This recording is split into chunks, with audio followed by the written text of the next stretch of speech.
Ladies and gentlemen, boys and girls, mooses and moose ladies of all shapes, sizes, and time zones. Here we are. It's Friday night, TGIF. How's everybody doing out there? I see some people in chat. Oh my gosh. Guys, this is going to be a bit of a marathon. Now, here's the deal, guys. Today, we have the Maricopa County Attorney's Office Investigations Division Supplemental Report Form. This bad Larry is 118 pages of case information in the criminal case, State of Arizona versus Laura Owens. Laura Owens, of course, the petitioner in the Owens v. Eckerd paternity case from family court against the Bachelor, Clayton Eckerd. Let's see what's going on. Are you guys here? Christy Wolf is here. Oh. Julie is here. IB is here. Yako is here. A moose is never late. He mooses right when he intends to. I mean, I'm trying. Now, yeah, I'm a minute late because I was trying to figure out what I wanted to do here. I want to read this whole document, guys. I was going to sit here. I wanted to go through all 118 pages and stay up till like 3 a.m. What I've learned is that I have about 3 hours left of free StreamYard streaming without upgrading the plan. So what I might do is read a few hours tonight, maximum 3, and then finish the rest up with OBS recording tomorrow. So we might do that. No way to get through 118 pages in one night. What a crazy document. So we'll go as far as I can go, I guess. Now, I have a vanilla latte coffee concoction here. And so, you know, a little caffeine, keep us alive. Cat lady is here. Boots is here. Who's been reading this investigation all day? I know. I mean, I've listened a little bit. Lauren Knighty's gone over a little bit. Check her out. Loud Little Ducky's been reading through it. Check her out. I'm sure Echoes will get to this document. He may summarize it a bit. He likes to do that, which would be amazing. A good summary. But I want to go through it myself because, you know, when you're listening to it and you're trying to do something else and it's like, you know, you do a double take and you're like, wait, what? It's crazy casita hijinks, right? Like, I can't believe it. I have to see this report for myself. This is kind of like a Super Bowl level report for this case. Waiting for the first, oh boy. Well, there it was. I just did it. Fake Laura Owens, happy Friday. All the best. Oh boy. Yeah. Teresa's here. Henrietta. Okay. Are you guys ready to get into this document? All the best. I'm going to start on page 3 because the first few pages have some phone numbers I didn't want to put on the screen. Now, I've made it pretty wide so we can see the screen. So hopefully it looks good. Everybody can read along. I didn't want the PDF to be too tight. Pun intended. Now, what I want to do is I want to move things around so I can see the comments channel because you guys might have questions. Are we here? We're here. Okay. And I want to be able to answer the questions and put comments up and stuff. But here we go, guys. We've got the Maricopa County Attorney's Office Investigations Division Supplemental Report Form. I love a good supplemental report form. It has the seal of Maricopa County on it. It's pretty good. Case overview. Okay, so if you're not familiar with this case, here's the case overview. This is good. This is great. How much time if found guilty on all 14 charges in jail? So there's 14 felony charges in these indictments. And I believe if you take the maximum sentencing for each one, and then you account, if you do aggravated factors on each one, and then you run them all back to back. So they're not concurrent, but they're consecutive. I think it's like over 100 years. I mean, it's crazy, but that's like the max. That's if you max everything out. Like, there's no way.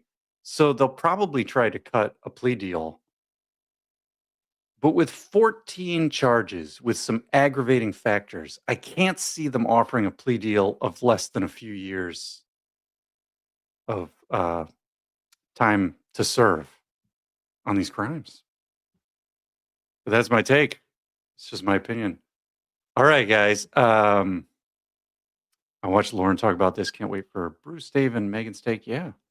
I mean, yeah, Lauren's going to keep going. I think she's reading little bits at a time. And I'm sure Dave Neal will cover this on the Rush Hour podcast. Dave, last I heard, Dave was running around town trying to buy a generator in case his power goes out with the storm here. It's minus 10 degrees Fahrenheit, and it feels like more. Let's see. Please, let's see. I can't believe names weren't blurred. Please blur names. I mean, there's a lot of redactions in the document, and the document, it's straight off of the victimsoflauraowens.com site. It's linked on X. It's on Reddit. I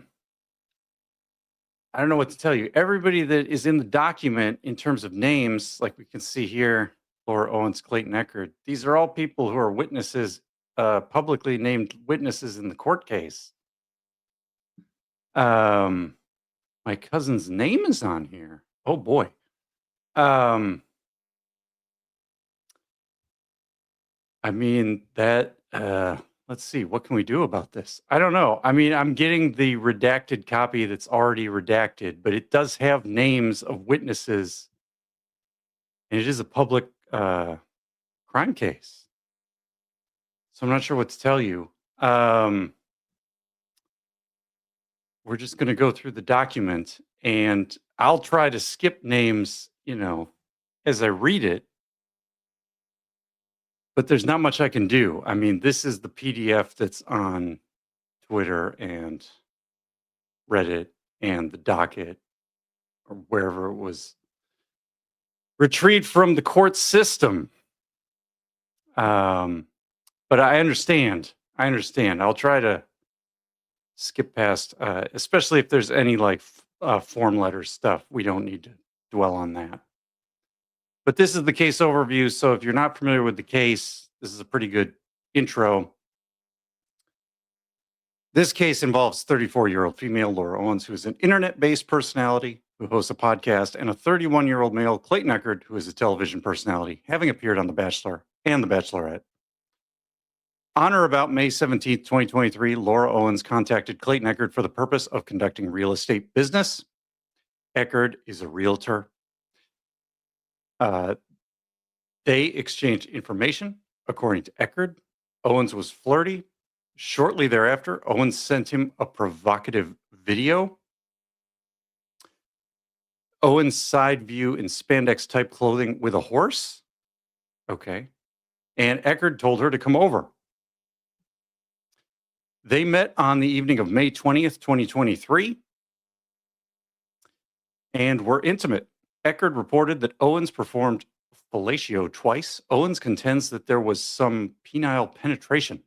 The day after this event, Eckert met with Owens to show her some homes. Following this, Eckert said he told her that he crossed an ethical line and he would refer her to a colleague. According to Eckert, Owens began to cry and told him that she wanted to see where it would go and that there was something special between them. Eckert said that he refused to represent Owens in the real estate business from that time, and he blocked her telephone number. Okay. On June 1st, 2023, Owens emailed Eckert and told him she was pregnant. She provided an image of her positive pregnancy test. Additionally, there would be 5 other pregnancy tests, one specifically taken in Eckert's presence. The home pregnancy tests are based on the presence of HCG in a woman's urine or the level of HCG in the woman's blood. So, yeah, you can have a urine test or a blood test.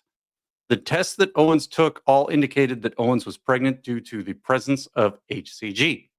And of course, as we've talked before about how HCG tests, whether they're blood or urine tests, these are indicators of pregnancy, not clinical proof of pregnancy. So that's why this word here, indicated, is so important. A HCG test is an indicator of pregnancy, not proof. Okay. Let's see. Ecker denied that he caused Owens' pregnancy and denied that the children were his in the event that she was actually pregnant. Throughout the following months, Owens contended that she was pregnant and barraged Eckerd with emails and text messages. These messages contained offerings of aborting the pregnancy in exchange for a promise of an intimate relationship, images of pregnancy tests, and threats of going public on social media and with the tabloids. Figure 1 was received by Eckerd on 9/6/23. Owens continued to seek a intimate relationship. Figure 2 is one example. However, when this failed, Owens began utilizing the media to damage Eckerd's reputation. Eckerd filed for an injunction against harassment. Shortly after that, Owens filed for an order of protection. And the reason these are two different things is because the injunction against harassment is more general or for use maybe with people that you don't have a deeper relationship with, whereas Owens is going after an order of protection, which is more like a protective order or a domestic situation or a situation with somebody that you're in a relationship with. Eckerd didn't want to do an order of protection because he said, look, we barely know each other. So that's why he went the route of the injunction against harassment, while Owens went for the order of protection. Okay. Let's see. Henrietta Vanderfliff says this document was obtained through FOIA, the Freedom Information Act. Okay. Texas Tread says trying to understand. Okay. Yeah, and the other thing is that when I'm done recording, if there are names in here that I didn't really want to put in here because the redactions that were done by the state of Arizona aren't strong enough and I want to do more, I can always blur things out with the YouTube editor as a separate step. So that's something we can do here for sure. But again, it's just the same PDF that's on X or Reddit or victimsoflauraowens.com. Okay. Let's see what else we can do with this one. We're going to look at figures 1 and 2. So figure 1 is the email from Laura to Clayton. Oh, okay. It was released through a FOIA request. Anyone in the public can, because court cases are public. Very good. Clayton, I have 2 major media outlets who want to publish the story. I asked them to hold it until I give the final word. Let me be clear, I have no desire to destroy you and your career, but you have made it abundantly clear that going public is the only way to get you to talk about the pregnancy and our plan going forward. Now, here's the thing. She has these arguments that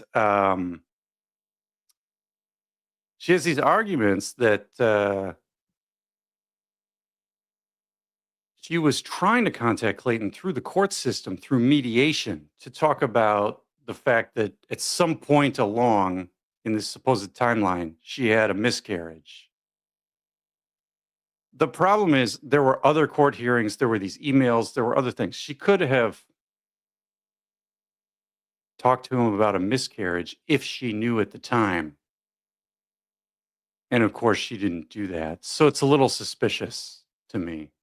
Our plan going forward. I've been praying that you would see the light and realize how short-sighted you are being by not wanting to figure this out privately. But for whatever reason, God is not answering my prayers. I just reached out to your mom on Facebook in case she can convince you to come to your senses. But I'm sure you have demonized me to your family and that you will have no interest in speaking to me. If you will just get together and talk, I will drop everything and undo any harm that has been caused. It is really, really, really important to do it now. And if it could wait until the required meeting, I would wait, but it can't. My concern is the twins and I don't care about anything else. Well, this doesn't sound like somebody who's had a miscarriage. Please let me know if you are amenable or if I should just have them publish it. If I don't hear back this afternoon, I give up and they can publish it. But please think this through. Whether you like it or not, you will have to talk to me for the rest of your life because the kids will connect us. Interesting. So why can't we just handle this privately? In 5 years, will not responding and instead having me go to the press be a decision that you regret. All I'm asking you to do is having a paternity test and talk to me. Okay. And as we know, Clayton did go through with the paternity test. They tried with Ravgen multiple times to do paternity testing and got little to no fetal DNA. Okay. And figure two was the other example they posted there. Jess on the tube says, very important for the twins' best interest to have public information online about how unwanted they were. Can you imagine if there actually were twins and they grew up and they had to see all this from the court documents and the Sun tabloid articles and all that? Wild stuff. Oh boy. Uh, Laura Owens to Clayton Eckerd. Two Clayton Eckerd addresses. Hi, I had an idea. What do you think about hanging out tonight and seeing if this is something you would want to try out for a couple of weeks before we make a decision about what to do? If either of us decide that we don't want to explore something more serious, then at least we will know and we will both have clarity. With you not responding about the possibility of twins or me giving you the chance to make a different decision about the abortion pills because of that new prospect, things feel unresolved and my anxiety is through the roof. I'm sure yours as well, with my stress levels being where they are. If the babies are born with any issues, I would blame you for not trying to help me reduce those issues by supporting me as you said you would. And of course, guys, this sentence sounds a lot like the type of communication she had with Greg Gillespie in the Gillespie case about, oh, there could be something wrong with one or both of these twins. It's a very similar playbook. We'll see that all throughout this. If we just pursued something romantic for a night, you have no idea how much it would help me emotionally. And I definitely would not blame you for any problems the children would have. So, so whether or not her children have problems, she's only going to blame him if he doesn't spend the night with her. That seems very odd. Oh my gosh. Let's see what we got. Um, Boots wants a mod. Okay, let me make a mod, guys. Give me a minute in case we need one. I think I have to go to YouTube. Oh, Lauren's here. Okay, how you doing, Lauren? Lauren's a mod. Da, da, da, da.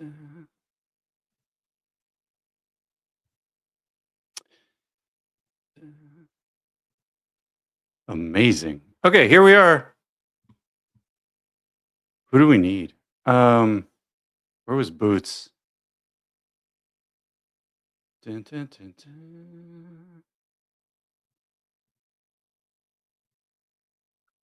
What else do we have here? Gene Jones is here. Can't mod for you. I fall asleep on the job. What the heck? Teresa's here. And let me scroll up. Let's make oh, we got IB. Here we go. Very good. Thanks, guys. Go back to da, da, da, da.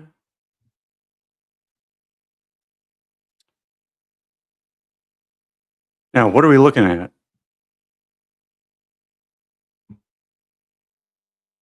Now we got to figure out where we were in this thing. Oh, wait, we have this thing open right here. Okay, I don't need 2 copies. All right, guys. Try to answer some chat questions. Maybe the mods can help. We read this. There were 3 civil court cases that arose out of Owens and Eckerd's relationship. Oh my gosh. The first one took place on 10/24/23 and 11/2/23 in front of Judge Galketsis. This was an injunction against harassment hearing. Clayton Eckerd was the petitioner. And if you want to watch those, you can see them on the Schnitzel Ninja channel. The injunction was issued. The second one took place on 10/25/23 in Judge Duty's court and was the order of protection hearing. And that's for Ms. Owens. The order of protection was issued. Laura Owens was the petitioner. Owens participated in a sworn deposition at attorney Greg Woodnick's office on March 1st, 2024. The third was a paternity case and was heard by Judge Julie Mata on June 10th, 2024.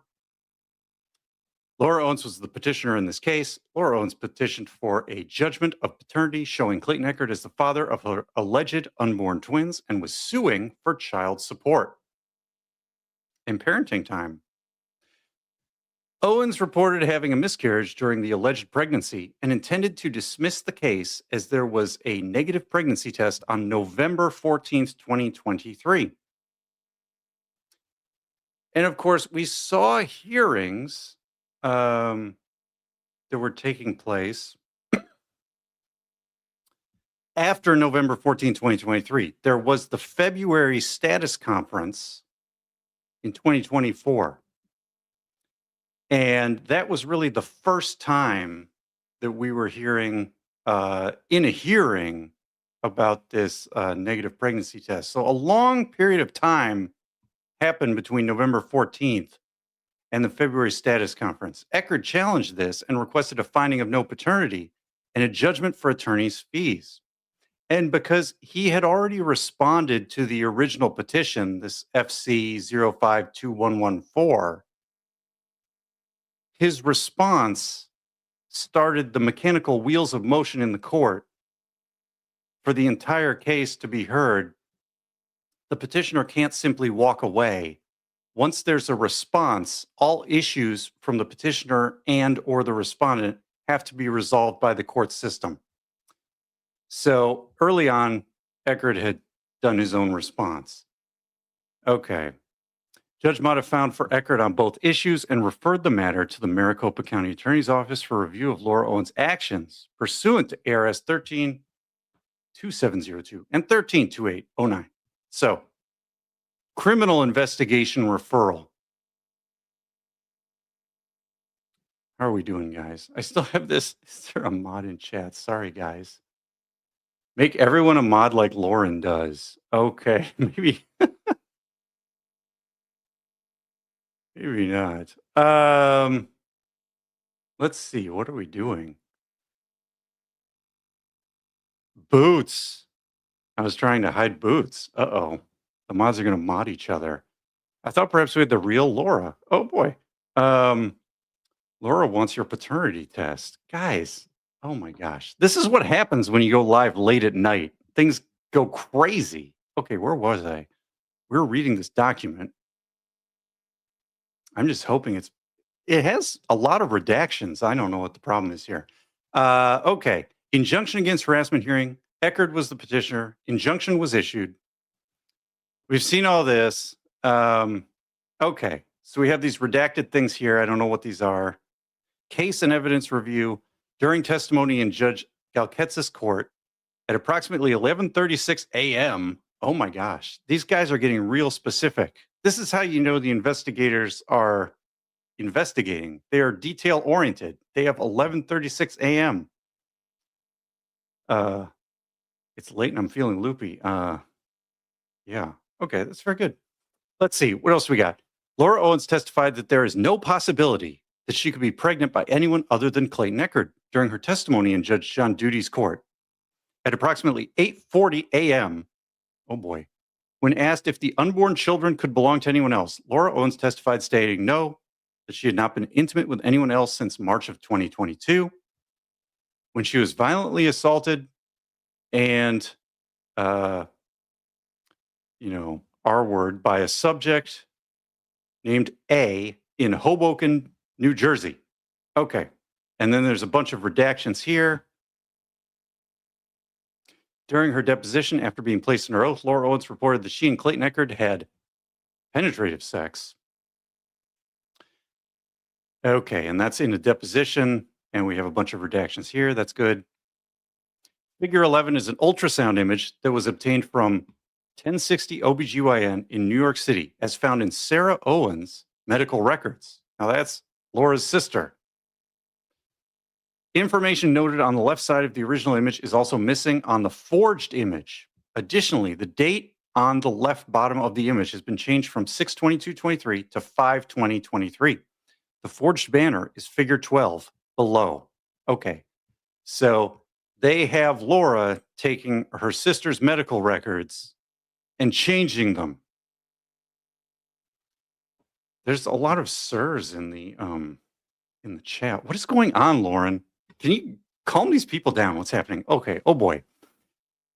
In Judge Julie Motter's court, Northeast Court Complex, courtroom 102 on 6/10/24 at approximately 9:15 a.m., Laura Owens testified that she had made the changes to the ultrasound concerning the information on the banner portion, figure 10.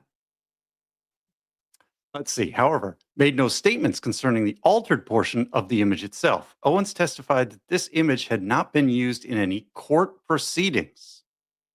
Okay. Owens reported that the ultrasound was done in California at Planned Parenthood. Laura testified that she used a fake name.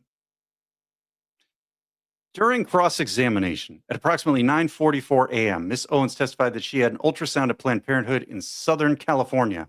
She testified that during her deposition, she said it was in Mission Viejo because that's where she was staying. At 9:45 a.m., Owens testified that the ultrasound image, figure 10, exhibit B28, was a true and accurate picture of the ultrasound she received from Planned Parenthood in July of 23. Owens testified that during her deposition, she admitted changing information to reflect that the ultrasound was from SMIL, along with the additional information noted on figure 12. Owens maintained that the ultrasound, figure 10, was never submitted to the court. Owens testified that she did attend an appointment with Planned Parenthood. Owens was confronted by Miss Arena with a records request response from Planned Parenthood, Exhibit B29, stating that she did not schedule an appointment at Planned Parenthood for July 2nd, but failed to attend. So she did schedule an appointment, but failed to attend. Owens testified this was correct. Ms. Arena added that the response also reported that the ultrasound image was not consistent with ultrasound images generated by their practice. And I believe, guys, we're talking about the doodly-doo ghost ultrasound, right? Do we have number 10? They don't actually show the picture. Okay. They've like redacted the pictures of the ultrasounds. That's interesting. Okay. Anyway, Owens responded by testifying that it was not consistent with the practice in Mission Viejo. When confronted with the fact that the request was for all Planned Parenthoods in San Bernardino and Orange counties, Owens stated that it didn't cover Los Angeles. And yeah, Lauren, if you want a link, let me know. We got Rob. Thank you, Rob. Let's see what else is going. Yeah, Lauren's probably like dead tired. I don't know. What else do we got, guys? So we know all this from the June 10th hearing, right? This is the ghost ultrasound. Here's an interesting new letter from Planned Parenthood. I think this is new. We do not have a chart for this patient among our facilities in Los Angeles County. I certify that a complete and thorough search of all active and inactive files has been made for the requested records. It is understood that such records may exist under another date, spelling, name, or classification. Would the information provided to our office, and to the best of my knowledge, no such records exist. I hereby declare under penalty of perjury, pursuant to the laws of the state of California, the foregoing is true and correct. If you have any questions pertaining to the letter, please contact me. So this is Planned Parenthood Los Angeles. And yeah, during her depositions, Owens testified that she went to the Planned Parenthood in Mission Viejo. In the deposition, Owens testifies she received the ultrasound in Mission Viejo of Planned Parenthood. In Laura Owens' deposition, she is questioned about a video. Okay, before we get to this video, let's think about this Planned Parenthood ghost ultrasound. Now, here's the problem. To me, even if she's arguing that this ghost ultrasound is hers and she got it under a fake name, but nobody can find it at Planned Parenthood because she used a fake name. To me, it's still really sketchy because you can't get a lawyer to confirm the ultrasound is valid from a provider. So the first problem is Miss Owens never provided clinical proof of pregnancy to prove that she was ever pregnant. This is what I can't get past with this idea of being pregnant. She said, hey, I've got HCG tests that are positive, but that's an indicator of pregnancy. For clinical pregnancy determination, you need fetal heartbeat monitoring. You need a series of ultrasounds. And we're just talking about one blurry one, which is not the best in terms of standards of evidence. Okay. So really the problem we have here, and of course we have no babies, we have no clinical proof of miscarriage. So just from a testimonial point of view, Laura's failed to convince me that she was ever pregnant. She's failed to convince me that there was ever a paternity test that pointed to a father. She's failed to convince me that there was ever a miscarriage. And that's sort of the court of public opinion problem that she has. The next problem is that she's testifying about what she did in deposition, and she's testifying in court in 3 different matters. There's the order of protection, there's the injunction against harassment, and there's the paternity case. Oh boy. And when she's giving conflicting evidence to the court, or if she gives true information to someone outside of court, but false information to the court, that's where you get into the problem of these criminal charges. Okay. So to me, there's 2 buckets or 2 views of how I'm looking at this information. One is, what is the court of public opinion about position about her claims, pregnancy, paternity, miscarriage? And one is the lens or the bucket or the viewpoint of, has she committed crime? Okay, so that's 2 different things. In Laura Owens' deposition, she's questioned about a video referred to as Exhibit 23 for purposes of the deposition that shows her father, Ron Owens, touching a pregnant belly while he's in the hospital. Laura Owens is asked about this. Laura testifies this is her father touching her belly. Laura is confronted by the possibility that this is her sister, Sarah Navarro's stomach, when she was pregnant. Laura denies this, stating that it is her with her father. Laura is asked if there would be any reason that Sarah would say it's her. Laura testified that there is no reason that Sarah would say it's her. Laura testified she's about 21 weeks pregnant at the time. That's very pregnant for somebody who presumptively miscarried far earlier in time. A screenshot was taken of the video and is figure 15 in this report. Figure 16 is a screenshot of the same video. However, it appears that figure 15 has been cropped to exclude the face of the actual pregnant person. Figure 16 has not been cropped and shows that the video is actually of Ron Owens touching the pregnant belly of Sarah. Oh my gosh, guys. And they have redacted these pictures.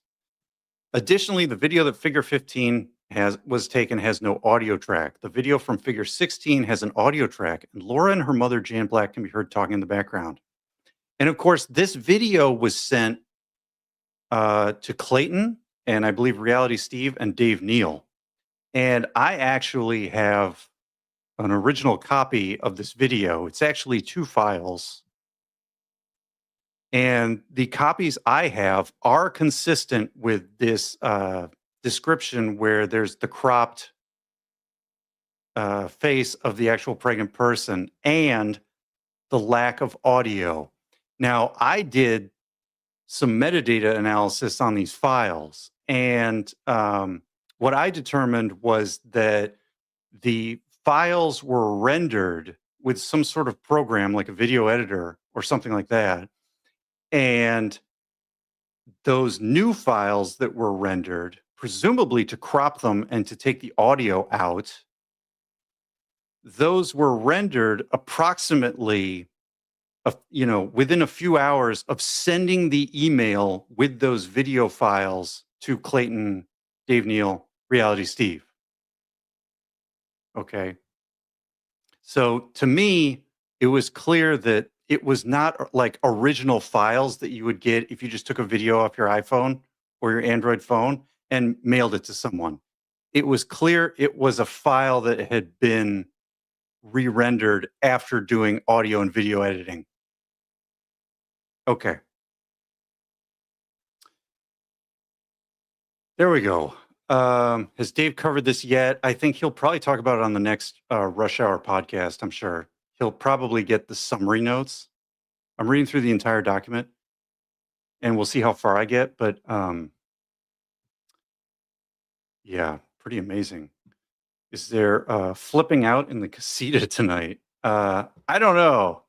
This is pretty damning evidence, so or at least it explains what the investigators are doing and why they filed their felony charges. So, and there's new things like some of these new emails we've seen. Additionally, yeah, we saw that at the injunction against harassment hearing in Judge Galketz's court, through her attorney Josh Lopez, Laura admits Exhibit 46, which is described as medical records from various providers to confirm her pregnancy. In this exhibit is an HCG test from Sonora Quest through Any Lab Tests Now. Okay. During the March 1st, 2024 deposition, Laura reported that she had an HCG test that she ordered on her own through Any Lab Test Now, Scottsdale, and that this test showed a low HCG level, indicating that this was consistent with a non-viable pregnancy. The HCG test was taken on 10/16/23 and was processed by Sonora Quest Labs and indicated an HCG level of 102. What is this? Micro IU per milliliter? Okay. Owens would have been approximately 22 weeks pregnant at the time and should have had an HCG level between 4,060 and 165,400. See figure 17 from the American Pregnancy Association. Oh my gosh, guys, the American Pregnancy Association has entered the document. Oh boy. And when we look for 22, yeah, they say 4,060 to 165,400. This is a very precise number, 4,060. Amazing. Okay.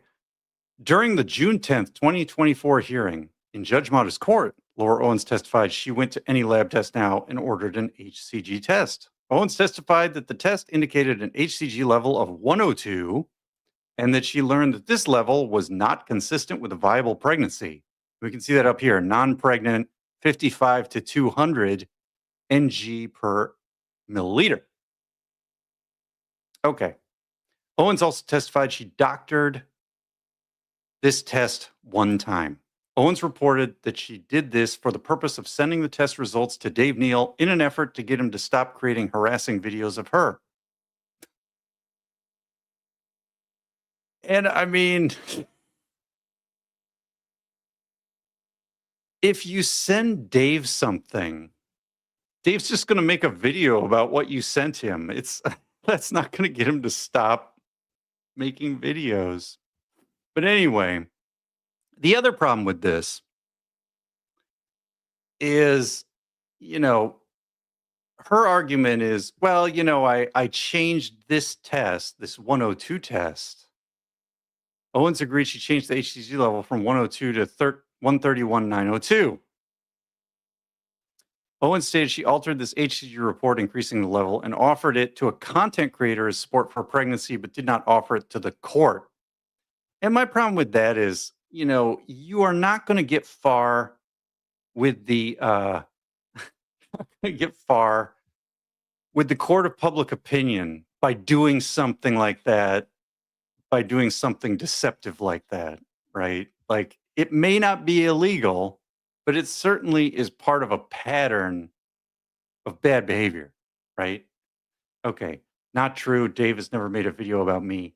Well, I mean, you have to get pregnant by the Bachelor first, then he'll do it. But anyway, Lauren's nudes are tasteful. Are you eating noodles or what is going on here? Are you trying to? Do you have your spandex next to a horse? Oh boy, where does Dave Neal live? Oh no, let's. I mean, he lives, in the United States. Let's see. It's amazing how many twins she's been pregnant with and has 0 children, right? Oh my gosh. Oh boy. One of these redactions is a photo of me nude and nothing but a pair of fishnets riding Nugget. Oh, well, kudos to whoever did the redactions on these documents then. Oh my goodness. All right, let's keep going. The altered report is in figure 19 below. Okay. And of course, figure 18, figure 19. And these don't really need to be redacted. You can go watch Dave Neal's channel. He's got videos where he shows the 102 and the 131,902, holds them up and yells angrily at the camera, as he should. He was deceived. During testimony in Judge Galketz's court at approximately 11:40 a.m. during cross-examination, Laura Owens testified she had seen her OBGYN, Dr. Higley, the previous Friday, October 27th, 2023. Owens was confronted by Miss Arena in Judge Mata's court, alleging that she lied to the court. Owens stated that she had the appointment scheduled, but she did not attend. So I guess she didn't see the OBGYN. Ms. Arena told Owens that saying she was seen by a doctor is not the same as having an appointment set, which is correct. That's why these two things are different sentences, different verbs. Oh boy. Owens agreed. Ms. Arena asked Owens if she was dishonest when she stated that she was physically seen by Dr. Higley the Friday before the November 2nd hearing. Owens said, correct, that's a very minor thing.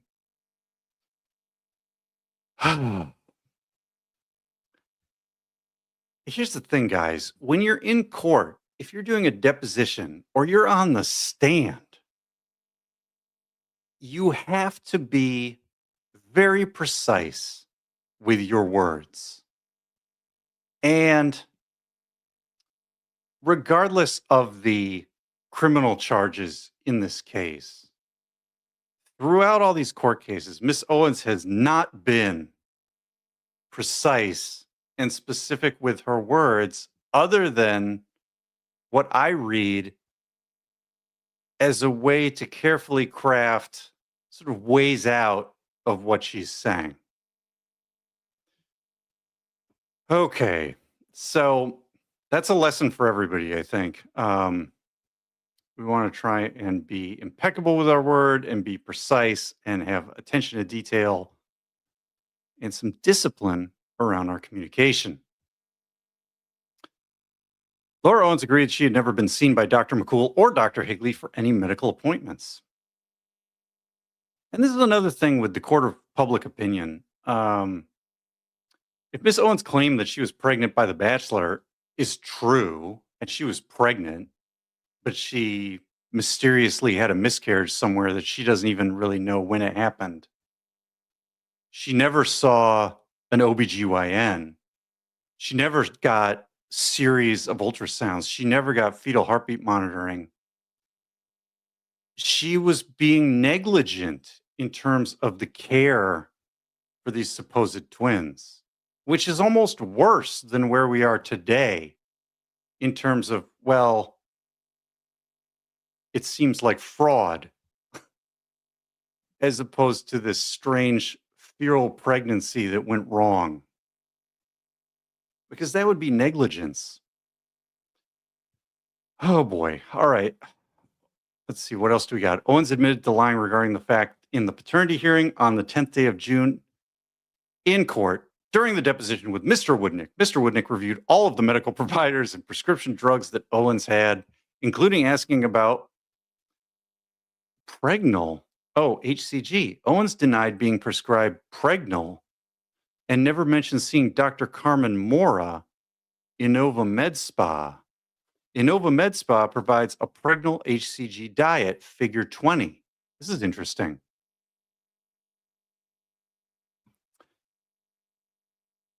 Thanks for the strip club recommendations. What are you guys doing in chat? Chat is off the hook. It's Friday night, guys. I'm going to have more coffee. This is wild. Also, I knew Lauren would not be able to calm anybody down. I was just, having some fun. During the paternity hearing in Judge Mata's court on June 10th, 2024, at approximately 9:23, Owens' attorney, David Gingrich. Okay, so it's Gingras. They're spelling it wrong. And I don't like them spelling it wrong because if this guy did stuff, I want it on the record. You know what I mean, guys? Referencing the pregnancy test, asked Owens if she did anything at all to tamper with those tests. Owens responded by saying no. Mr. Gingras then asked Owens if she took any drugs, hormones, or any substances at all to affect the outcome. Owens responded no. Ooh. Mr. Gingras asked Owens if she used someone else's urine to affect the outcome. Owens responded no. At 9:34 in the hearing, Mr. Gingras, referring to the Sonora Quest HCG test results from October 16th, 2023, asked Owens if she did anything at all to tamper with this test, if she took any drugs, injected herself with anything at all to affect this test. Owens responded, no, I did not. Very interesting. And Rob says, I received a copy of the updated witness list and they did correct his last name again. Finally, it says Gingras. Okay, very good. Thank you, Rob. Let's see. Oh, wait, I wanted to show this. This entire document calls him Gingrich. Yeah, pretty crazy. What is that lawyer rule about knowingly letting your client lie on the stand? Uh-oh. Trouble, guys. There could be trouble. Let's keep reading. We're only on page 10, guys. We're almost an hour in. Oh, boy. During the paternity hearing, we had all this. Okay. During a search, new stuff, guys. During a search of Owens' iCloud, a series of messages were noted that indicated that Owens had gone to Innova Med Spa and purchased HCG and that she had the injections delivered to her home, figures 20 and 21. These text exchanges also indicate that Owens did not want her family to know she was injecting HCG. Oh my gosh, guys. That is about as close to a smoking gun, metaphorically, as you can get in this case. That is wild. Okay, during the paternity hearing in Judge Mata's court at 9:35, Owens' attorney, David Gingras, entered into evidence 2 videos that Owens self-took showing her pregnant stomach, quote unquote. These were labeled A6 and A7. Owens testified A6 was created on September 19th, 2023, and A7 was created on October 9th, 2023. Figure 25 and 26 are screenshots from the video recording of the hearing. Okay. And I think they're, she's like wearing a different top in each one, so they were on different dates or something like that. And, here's the thing. Again, going back to the court of public opinion, a picture of a stomach is not proof of pregnancy. It's not clinical proof. That's not sufficient when there's contention in the story. Okay. So Miss Owens is constantly saying she had these HCG pregnancy tests that were positive. She has these pictures of her stomach. That's not good enough. That's not good enough for me, guys. In any case, back to crime. In Judge John Duty's court on 10/25/2023 at approximately 8:47, Laura Owens refers to a Reddit image as the Halloween one. This is an image which was a screenshot from a Reddit thread captioned, "How to win the scariest costume contest." Owens testified that this is her showing her stomach holding a sonogram of their son that only Eckerd had possession of. And we know about this. This is the sister sonogram, guys, or what we call the sister. It's full color, it's on the wood table. And that was in a Dropbox when Laura was arguing with people on Reddit. Somebody took it along with other pictures and made this meme. And then Laura used that meme to argue that only Clayton could have that picture. Now, if you go back and read the Gillespie connection document, she says, well, I think only Greg could have that picture. So she contradicts herself across multiple documents or police reports versus her order of protection hearing. But the reality is that this picture was in a Dropbox that all of Reddit had access to. Owens testified that the sonogram that she is holding in the screenshot is an image that she only sent to Eckerd, and that he was the only one who would have been able to post it. And of course, that's a claim. So she's in court. You can go watch the duty hearing. She makes a claim, but she doesn't have any evidence to prove that. How do you prove that only one person has a file? It's just not something, it's not a good claim. There's not good evidence to believe that claim. At approximately 9:37, Judge Judy references Exhibit 11 and mentioned that the post was made by the one and only Jen, which obviously is not Clayton. But anyway, Owens testified that she did not know this person and referenced the sonogram image, stating that Eckerd was the only one that she sent it to. Owens testified that she sent the sonogram image to Eckerd because she was concerned about the baby's profile. Owens reported that she sent the image, figure 29, to Eckerd in an email. The image is a profile, and it doesn't look like the baby has a nose, and she was concerned that the baby has a genetic defect. Eckerd testified that he did receive the sonogram from Owens. Doesn't have a nose.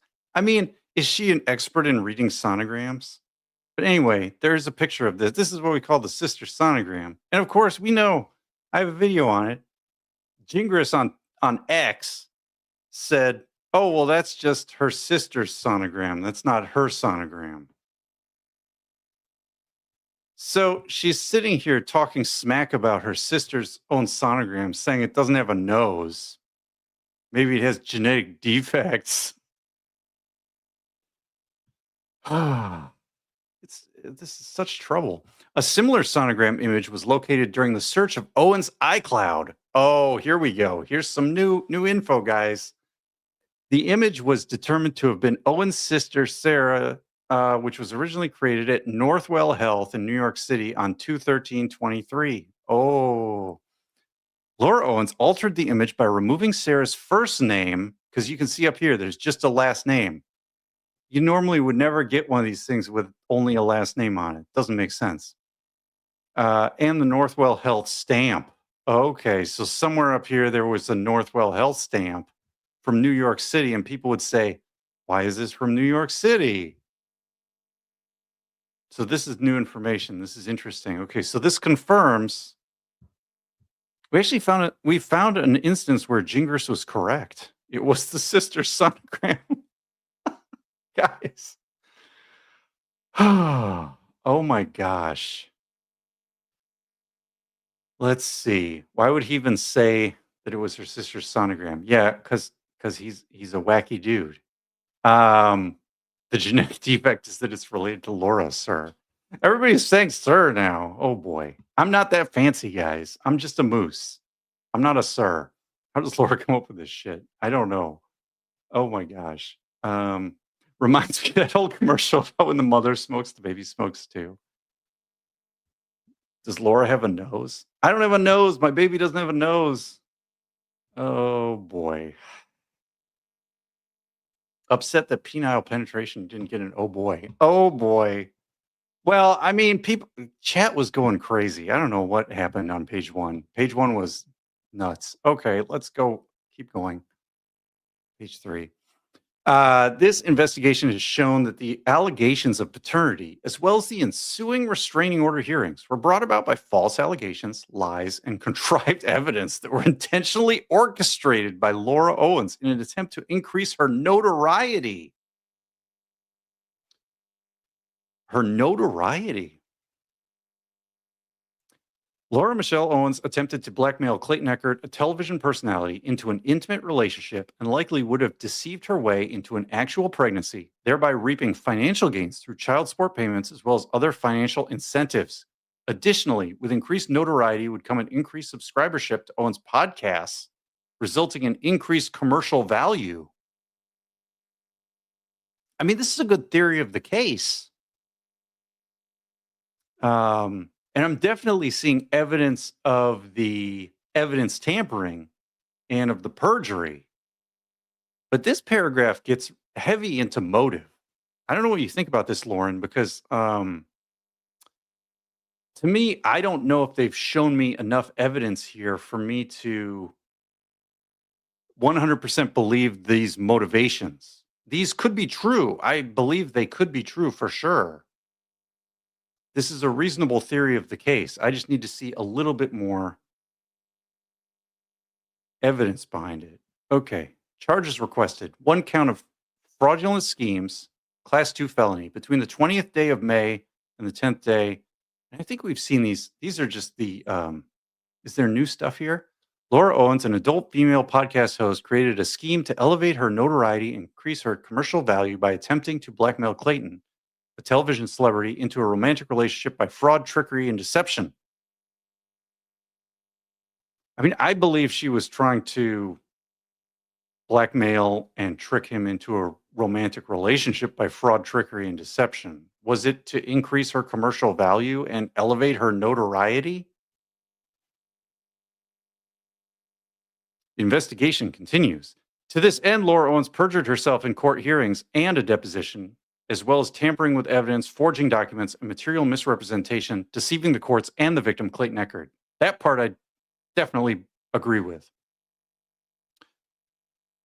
One count perjury.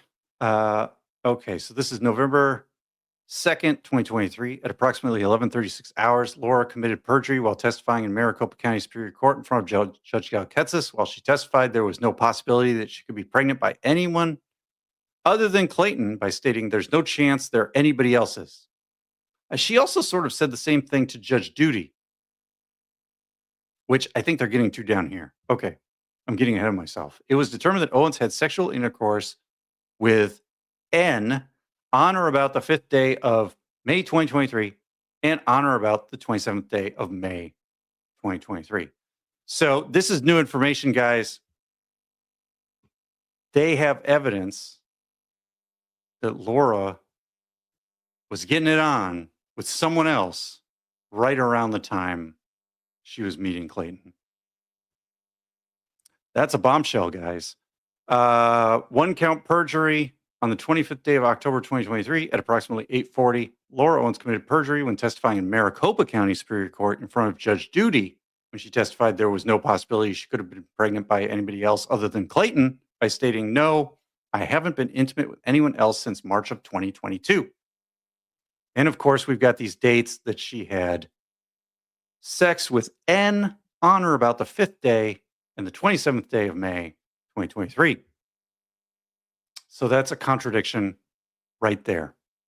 So that's the perjury, because these are things she told judges that were not correct. Okay. Count perjury, class 4 felony on the first day of March 2024 during a sworn deposition at the office of Greg Woodnick, Clayton Eckert's attorney. Laura Owens testified that she and Eckert had penetrative sex and that she advised her sister, Sarah, that she and Eckert had penetrative sex via text message. Guys, who am I supposed to tell my sister every time I get it on? That's weird. Why is that happening, guys? I don't understand that. Oh boy. Let's see. One count of forgery, class 4 felony between the 27th day of June and the 11th day of July. Oh boy. Laura forged Sarah's sonogram to create the appearance that the sonogram belonged to Laura and that she was pregnant with twins in order to defraud Clayton Eckert into believing she was carrying his children. Okay, so this one's pretty strong. Let's go back to this one. Count perjury, 2702, class 4 felony. So we're in sworn deposition. So this is perjury territory. She testified that they had penetrative sex and that she advised her sister. Okay. And then here's the problem. They redacted a bunch of stuff here because I'm trying to figure out where the perjury is. Is there some evidence they have where she admits that she and Eckert did not have penetrative sex? Because that would be perjury for sure. Maybe that's what's redacted here. I'm not sure. Interesting. We're going to have to keep our eyes on this one, guys. One count perjury, a class 4 felony on the first day of March 2024 during a sworn deposition at the office of Greg Woodnick. Clayton Eckert's attorney, Laura Owens, testified to a sonogram image. She admitted to changing the location, the date, and placing her name on the top banner. However, maintaining that the image itself was that of her ultrasound, indicating she was pregnant with twins. This sonogram was altered and was initially that of her sister, Sarah. All right, guys, is this the ghost sonogram? So are we saying that the sister sonogram and the ghost sonogram were both her sister's sonograms? This would explain why nobody's been able to find the original version of the ghost sonogram, because when we look at the Fiverr sonogram or the Reality Steve video sonogram, those are two where either Greg himself or the community found the originals from years prior. Okay. But the ghost, we were always questioning where it came from. Boots says, no, the ghost is the sonogram that didn't exist. Didn't exist? What does that mean?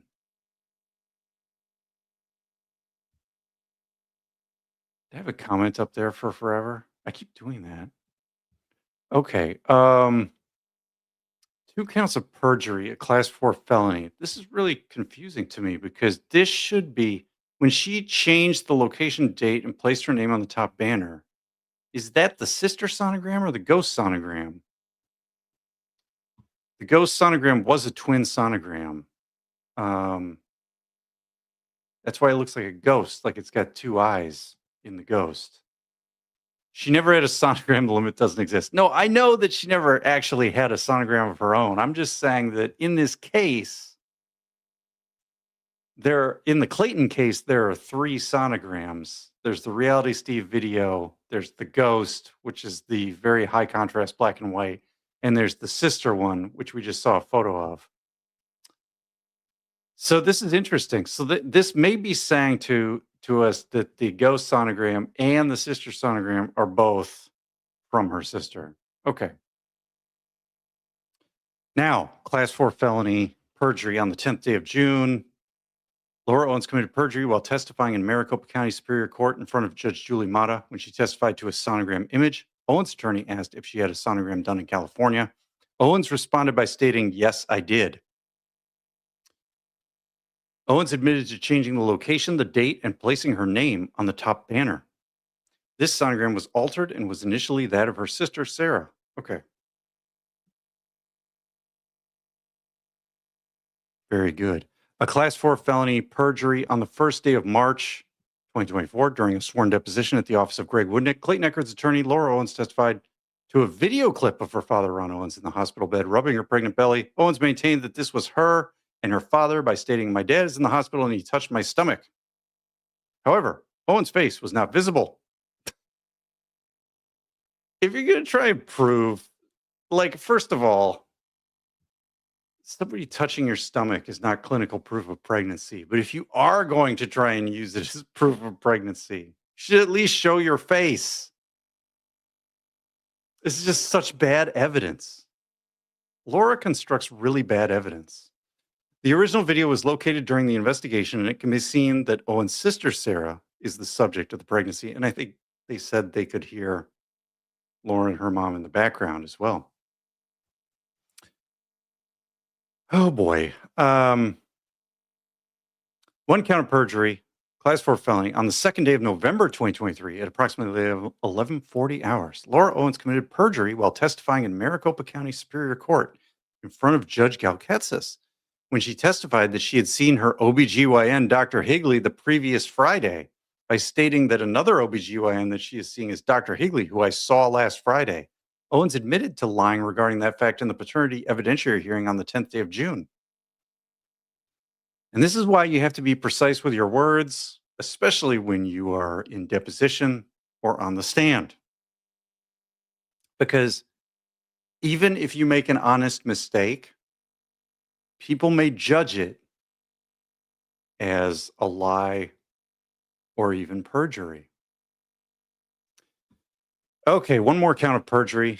On the first day of March 2024, during a sworn deposition at the office of Greg Woodnick, Clayton Eckerd's attorney, Laura testified she had not used any type of prescription drugs, including Pregnal HCG, that would affect the pregnancy test. When asked about Pregnal, Owens responded, "I don't know what that is." Okay, and then we've got some redacted content. Interesting. Which presumably is the refutation or the evidence that shows that she actually knew what it is or was using it or something like that. Another count of perjury. On the 10th day of June at approximately 9:23 hours, Laura Owens committed perjury while testifying in Maricopa County Superior Court in front of Judge Mata. When she testified, she did not do anything to tamper with the pregnancy test. Owens' attorney, David Gingras, referencing the pregnancy test, asked Owens if she did anything at all to tamper with those tests. Owens responded by saying no. Mr. Gingras then asked Owens if she took any drugs, hormones, or any substances at all to affect the outcome. Owens responded no. Mr. Gingras asked Owens if she used someone else's urine to affect the outcome. Owens responded no. And we have another redaction, which presumably contains the information we want that refutes her claims and puts her in the perjury category. 2 counts of tampering with physical evidence. Laura Owens committed tampering with physical evidence by admitting 2 false exhibits during the hearing in Judge Mata's court on the 10th day of June, 2024. Exhibits A6 and A7 are videos that Owens created attempting to convince the court that she was in fact pregnant on September 19th, 2023 and October 9th, 2023 by showing her appearance as being pregnant. Okay, and then there's more redacted information, which presumably indicates how she tampered with this evidence. Was it Photoshop or some other filter or manipulation on those videos? Interesting. Oh boy. All right, let's see what else. I love that these 118 pages are full of facts. Her whole family's dirty. Duty is dirty. Gingras is dirty. Gingrich. FA is over. FO incoming. Oh boy. I agree. That is wild. Okay. I wonder if Judge Mata occasionally pops in on some of these random YouTube streams. Like, I knew that. Yeah.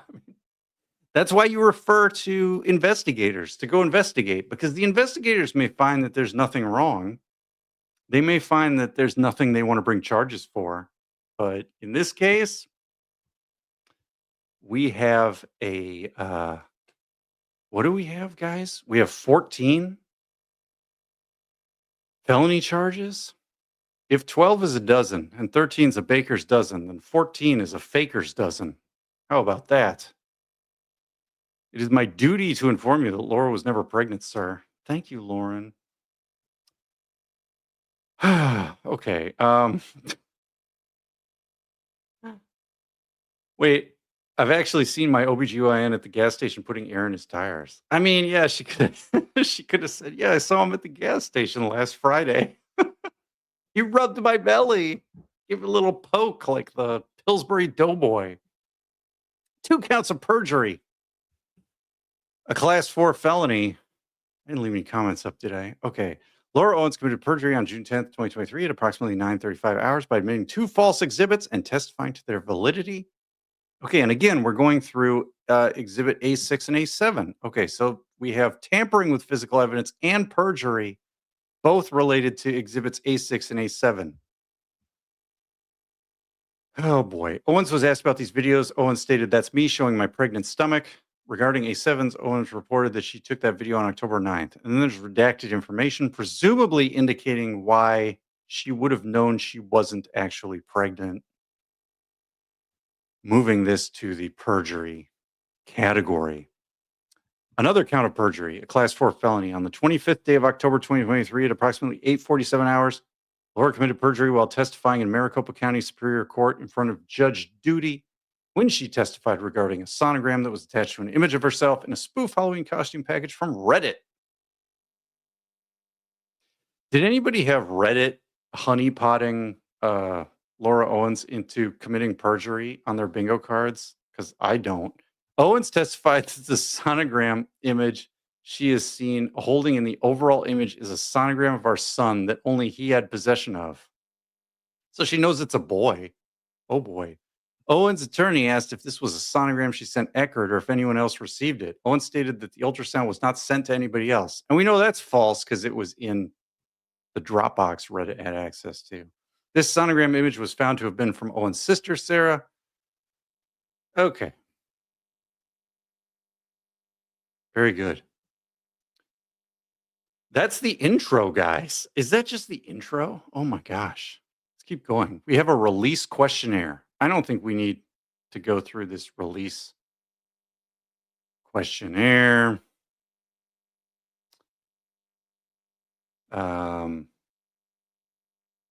Fugitive arrest. Oh dear. Trouble. Okay. We have some redactions. That's good. We have the LESIS form.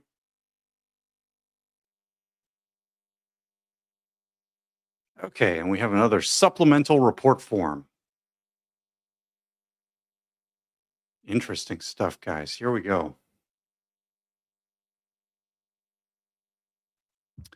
I was contacted by Lieutenant J. Plummer on 6/20/2024 and asked to investigate allegations of perjury, ARS 13-2702, and tampering with evidence, ARS 13-2809, against suspect Laura Owens. Lieutenant Plummer provided me with a copy of a ruling made by the Honorable Judge Julianne Motter, reference FC 2023. In this ruling, Judge Motter ruled that Laura Owens presented a false claim, knowingly violated a court order compelling disclosure or discovery, that the petitioner, Owens, did not file the petition in good faith. The petition was not grounded in fact or based in law. The petition was filed for an improper purpose, such as to harass the other party, to cause an unnecessary delay, or to increase the cost of litigation to the other party. And we saw this notion of the petition not being grounded in fact or based on law in the appeals that they took all the way to the Arizona Supreme Court and in the appeal court rulings. And we saw the increased cost of litigation to the other party by the court case carrying on through the response that Clayton filed. The court found that Owens provided false testimony as to the viability of the pregnancy in all three cases addressed in the procedural history. And so all of these cases are still related to the Eckerd case, right? The OOP, the IAH, and the paternity matter. The petitioner acknowledged that she altered HCG test results, an ultrasound, and sonogram. And I mean, I think when I looked it up, they were effectively saying like, between ultrasound and sonogram, they're kind of used interchangeably, but like one refers more to the result and one refers to the technological method through which you obtain the imaging. But anyway, finally, prior to her deposition, Owens sent a threatening letter to the respondent, Clayton Eckerd, indicating her intention to sue him for $1.4 million in collateral allegations unless he agreed to dismiss this action that she initiated. And of course, on the face of it, that sounds like extortion. And it's interesting because when she's making this claim, I'm going to sue you for $1.4 million in collateral allegations because of financial losses I had related to real estate dealings. We saw that in her bankruptcy case, Miss Owens says, I don't have any income, I don't have any assets. And yet she made this baseless threat against Eckerd for $1.4 million in collateral allegations, which again is just court of public opinion. She's doing one thing over here in this paternity case, this extortion. And in the bankruptcy case, she's saying, I don't have any assets. I don't have any money. She admits the mother bought their Airbnb with her money. So to me, Miss Owens lied on June 10th when she says she bought property. Her mother bought property. So to me, that's just another lie, which even though it's not related to a charge here, it just doesn't do well for the court of public opinion. It's just her, she has no, I just don't believe her. She's ruined all the trust we might have with anything she might say. After reviewing the findings, I noted that Clayton Eckerd is the victim of theft by extortion, ARS 13-1804A6, a class 4 felony as evidenced by the threatening letter previously mentioned. Whoa. Case overview. Family court case was filed in family court on 8/1/23 by petitioner. The petition is for child support, parenting time, and legal decision making. The petition reports that the person had sexual intercourse in this state as a result of which the minor child may have been conceived. Oh dear. Additionally, the petition requests that unreimbursed medical expenses incurred by the mother resulting from the birth of the minor children should be awarded to the petitioner. The petition was signed and notarized by Hunter Vincent Maurer, a notary public in the state of Texas. Laura contacted Clayton Eckerd via LinkedIn for the purpose of seeking out real estate. As a result, Owens met with Eckerd at Eckerd's home. There was sexual activity during that evening. Owens reported that there was, oh boy, P in the V intercourse. Eckerd maintained that there was only oral sexual contact. Owens performing fellatio on Eckerd. Oh boy. Owens later claimed that she was pregnant with twins and reported that Eckerd was the father. Owens filed suit, but Eckerd denied the claim. During the ensuing family court hearings, Eckerd, the respondent, and Attorney Woodnick were successful in disputing the allegations. Very good. Judge Mata found for the respondent and felt cause to order the Maricopa County Attorney's Office to investigate Owens for perjury and tampering with evidence. Detective Gonzalez and I met with Clayton Eckerd at the Maricopa County Attorney's Office on June 25th, 2024. Oh my gosh. At approximately 1100 hours in a private conference room. Ooh. The interview was audio recorded. The following is a summary. Okay, so we have the Clayton Eckerd interview, guys. This is amazing. What do we got? Someone says truth is what? Truth is a 4-letter word for the family. Oh boy. 1.4 million simoleons if I don't hear back from you tonight. Oh no. Everybody having a good time here? What is going on? I have been waiting for this document for 2 years. Well, I mean, a lot of people are reading through it or reading the summaries. It is happening. Okay. But you dribble before you shoot, remember? I know, right? I mean, that's the thing, if there's a little bump and grind, maybe there's a baby. I don't know. I mean, it's theoretically possible, right? This is why Clayton was so concerned. But it's a low probability, right? Okay. They moved fast. In 2 weeks, the MCAO interviewed Clayton. Good, yeah. They are on it. Clayton Eckerd. I began by providing Clayton with my business card and advised that it contained my contact information. I explained that the investigation that the Maricopa County Attorney's Office is conducting is limited to criminal matters. I told Clayton that the crimes we were considering would be perjury, tampering with evidence, and possibly extortion. Very good. I asked Clayton to tell us how they met and how the relationship began. Clayton told me that he had just obtained his real estate license and that Laura contacted him on LinkedIn telling him that she wanted to do some creative deals. Creative? I bet they were creative. They exchanged contact information. Clayton told us that Laura was very flirty off the gate, but he kept it professional. Clayton said that the next contact was about a week later. He said he took an edible. She sent him a provocative photo and he told her to come over. And guys, I lived in Oregon for a long time, okay? I have friends in Colorado. I understand edibles, guys. Um,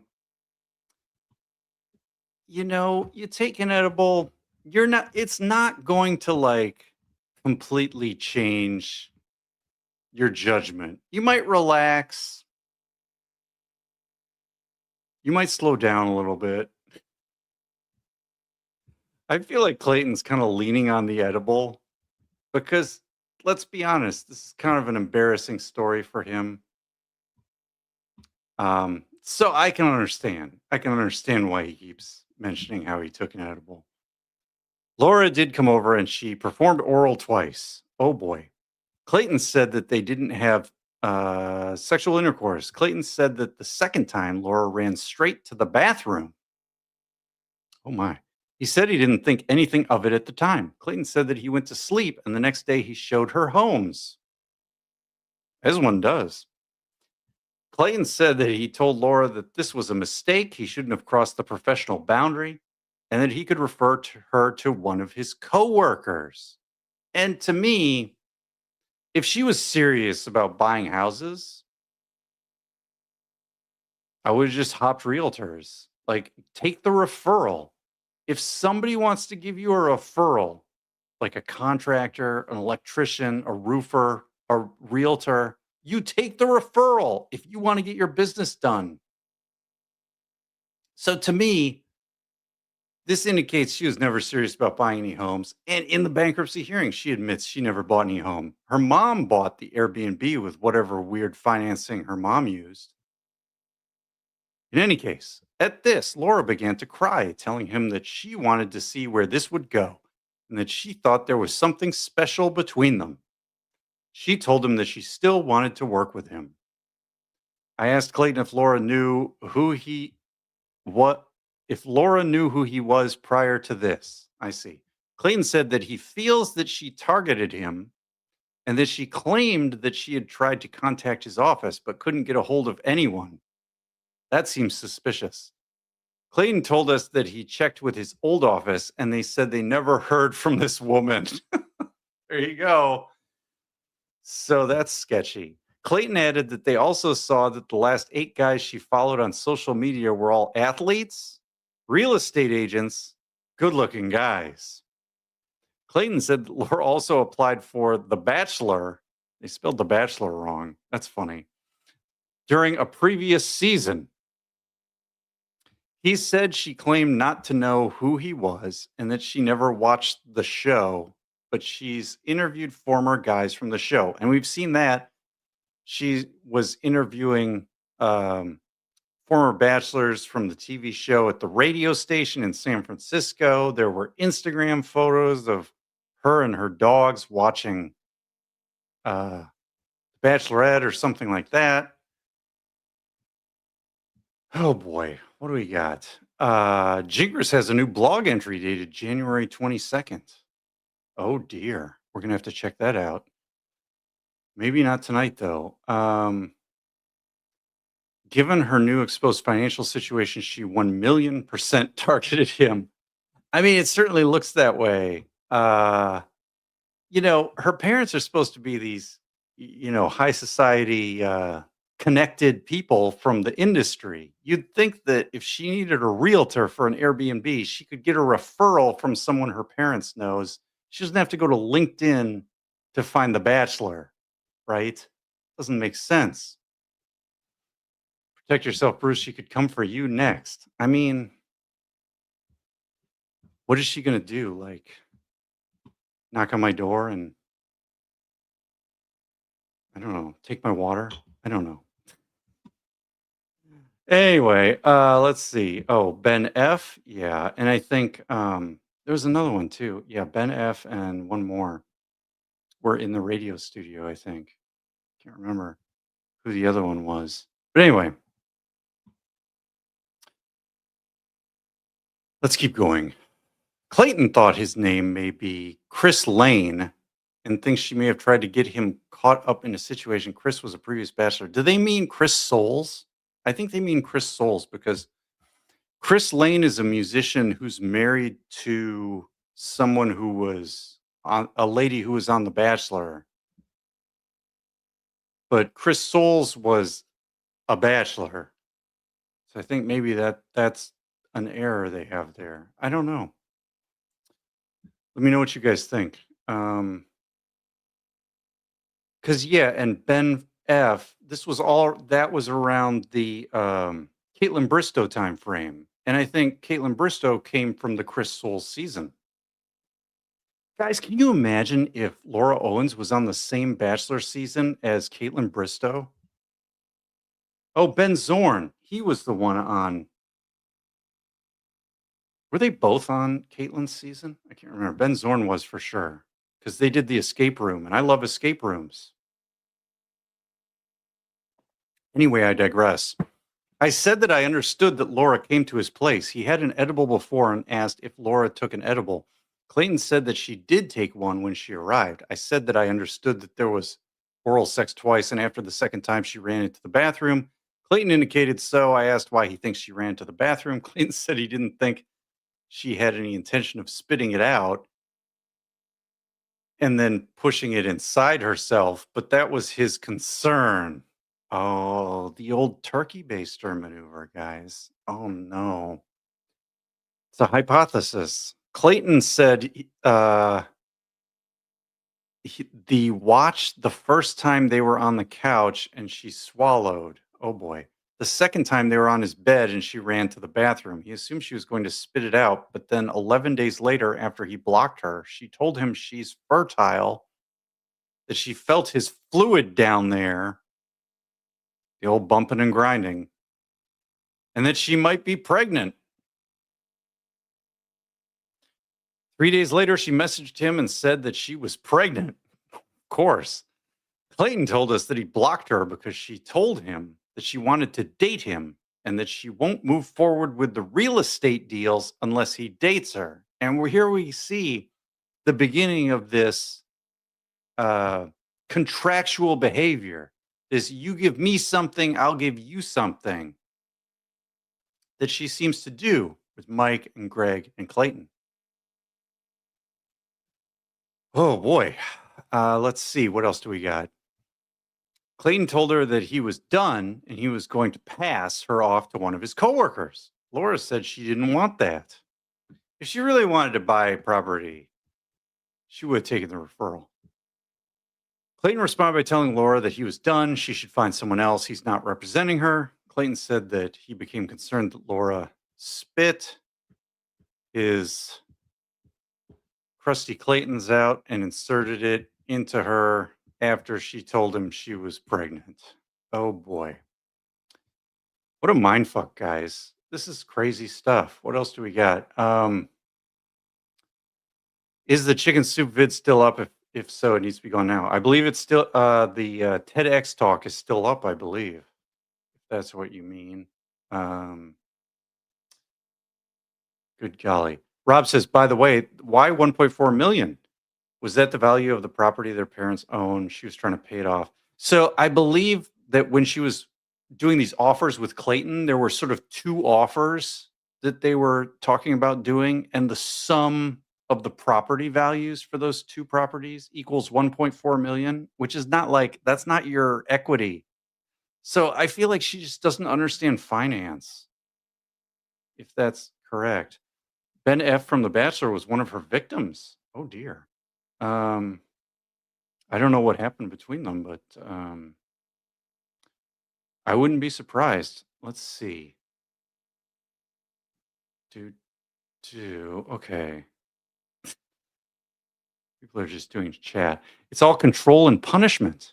Yeah, exactly. There's this transactional mindset that she has there. None of the Owens understand finance. I mean, it's pretty clear from these bankruptcy documents that it's not disciplined. There's no attention to detail. It's not a good time. It's not a good time, guys. Um, and leave any comments up. I asked how much contact there was between Laura and him. Clayton said that there was constant communication. Oh, Clayton advised that he has an entire file on his laptop that has every interaction that he had with her. Ooh, good job keeping the receipts, Clayton. She sent him over 500 emails and texts him from approximately 13 different phones. Oh my gosh, guys. If you ever want to say prove that somebody is stalking and harassing you, showing 500 emails from 13 different phones in a short amount of time is probably some good evidence. Clayton told me that he can provide all of them to us. Laura did stop the communication after he obtained the injunction against harassment. That's good. I asked when Laura obtained an injunction. Clayton said she obtained an order of protection, and she obtained that once he filed the injunction. Clayton told us they set a hearing for his injunction. The next day, Laura obtained the order of protection in retaliation. That's interesting timing. I asked if Laura violated the injunction by making contact with him. Clayton said that he gets random texts and emails still from an anonymous email provider through Proton Mail. Oh boy. Is it Tag? Is it Chase J. Jones? He said that he knows it's her, but he's unable to trace it. Laura has not contacted him directly since the injunction. I wonder what's in those emails. Oh my gosh, guys. I asked Clayton about the sonogram and the fact that Laura admitted to changing the date and changing where it's from. I asked if he has that sonogram. Clayton says that he does, and it's in one of his files. Interesting. Okay. She sent it to him advising that this is her ultrasound. Clayton told us that there are three. Okay, that sounds right. There is one she originally claimed that it came from SMIL. Clayton said he was on a Zoom call with Laura and her attorney, Bonnie Platter, when she showed it to him. I think this is the ghost sonogram, guys. Clayton said he took a screenshot of it because he wanted a record of it. This was one that she tampered with, reporting that she changed the name. This one was used in the deposition, and she submitted it to Judge Mata using it in court. So that's the ghost. Clayton said there was a second ultrasound that she claims was of one of the children where it showed a facial deformity. Okay, and that's the sister, the full color with the wood table in the back. Laura used that in the order of protection hearing, showing the judge that her child had a facial deformity. Clayton said that he believes that it's Laura's sister's ultrasound. She blocked out the first name on the top. It only says Owens. The date of birth was also cut out. The third one was a video that was sent to him via email. That's the one that was also sent to Reality Steve, but was not initially sent to Dave Neal. But of course, Dave and Reality Steve are pals. And so Reality Steve had Dave analyze that video for him. And that's the one that Dave lined up with the original one. The video was from YouTube from 7 years ago. So Dave took the 7-year-old video, the Reality Steve Clayton video, and figured out how to line it all up. Clayton said he used this video to fight the order of protection during the hearing. Clayton asserted in the hearing that the video was fraudulent and tried to admit it into evidence. The judge wouldn't admit it or watch the video. And you can see that over on Schnitzel Ninja's channel. I asked if all three videos were used in this case. Clayton said the second one with the facial deformity was used in the OOP hearing. Laura used the one from the SMIL facility in the family court case. I asked if she used the YouTube video in the family court case. Clayton indicated not, adding that Laura contends that Greg Gillespie hacked her email and sent that to him. I mean, come on. What kind of hacker is Greg, man? He's just hacking left and right. I redirected the conversation back to the relationship and asked if there was any kind of dating after he suggested that she work with one of his associates in real estate. Clayton said no. That one night was the only time they were intimate. Oh my gosh. This is a big interview, guys. I stock in Fiverr. Fiverr's makes some money. Oh my gosh. Lauren Bushnell. Yeah, that's who's married to the other Chris. I think they were talking about Chris Soules, but anyway. Um, Thank you for that. Greg made me a mod on this channel. Damn it, Greg. Okay, anyway. Uh, Chris Lane, that was his name. He married Lauren Bushnell. She was engaged to Ben Higgins. Okay, Ben Higgins. And Ben Higgins was also, I think, on Caitlin's Bachelorette season. Oh boy. Yeah. Okay. Anyway. Escape rooms. Let's see. Detective Gonzalez reminded Clayton that Laura indicated there would be no real estate deal unless he dated her and asked if she said that to him or if she texted or emailed it to him. Okay, so they're looking for evidence. Clayton said that she texted him saying she couldn't move forward with him unless he gave her a chance. Clayton told her that he sent the deals out, so now he was going to look bad. He told Laura that his credibility would be in jeopardy unless she followed through. She responded, telling him that she couldn't move forward unless he dates her. This contention then changed to stating that if he dates her for a week, 1 week's, and it doesn't work out, then she'll have an abortion. Oh, so now this is where Laura Owens should have been a used car salesman because she's constantly saying, "Oh, you don't like 2 weeks? How about 1 week? Oh, you don't like, dating me for the real estate deals? How about an abortion?" She's constantly like wheeling and dealing, like she's trying to sell this guy a used car. Crazy. If he doesn't date her, she would have the child. So there's a threat.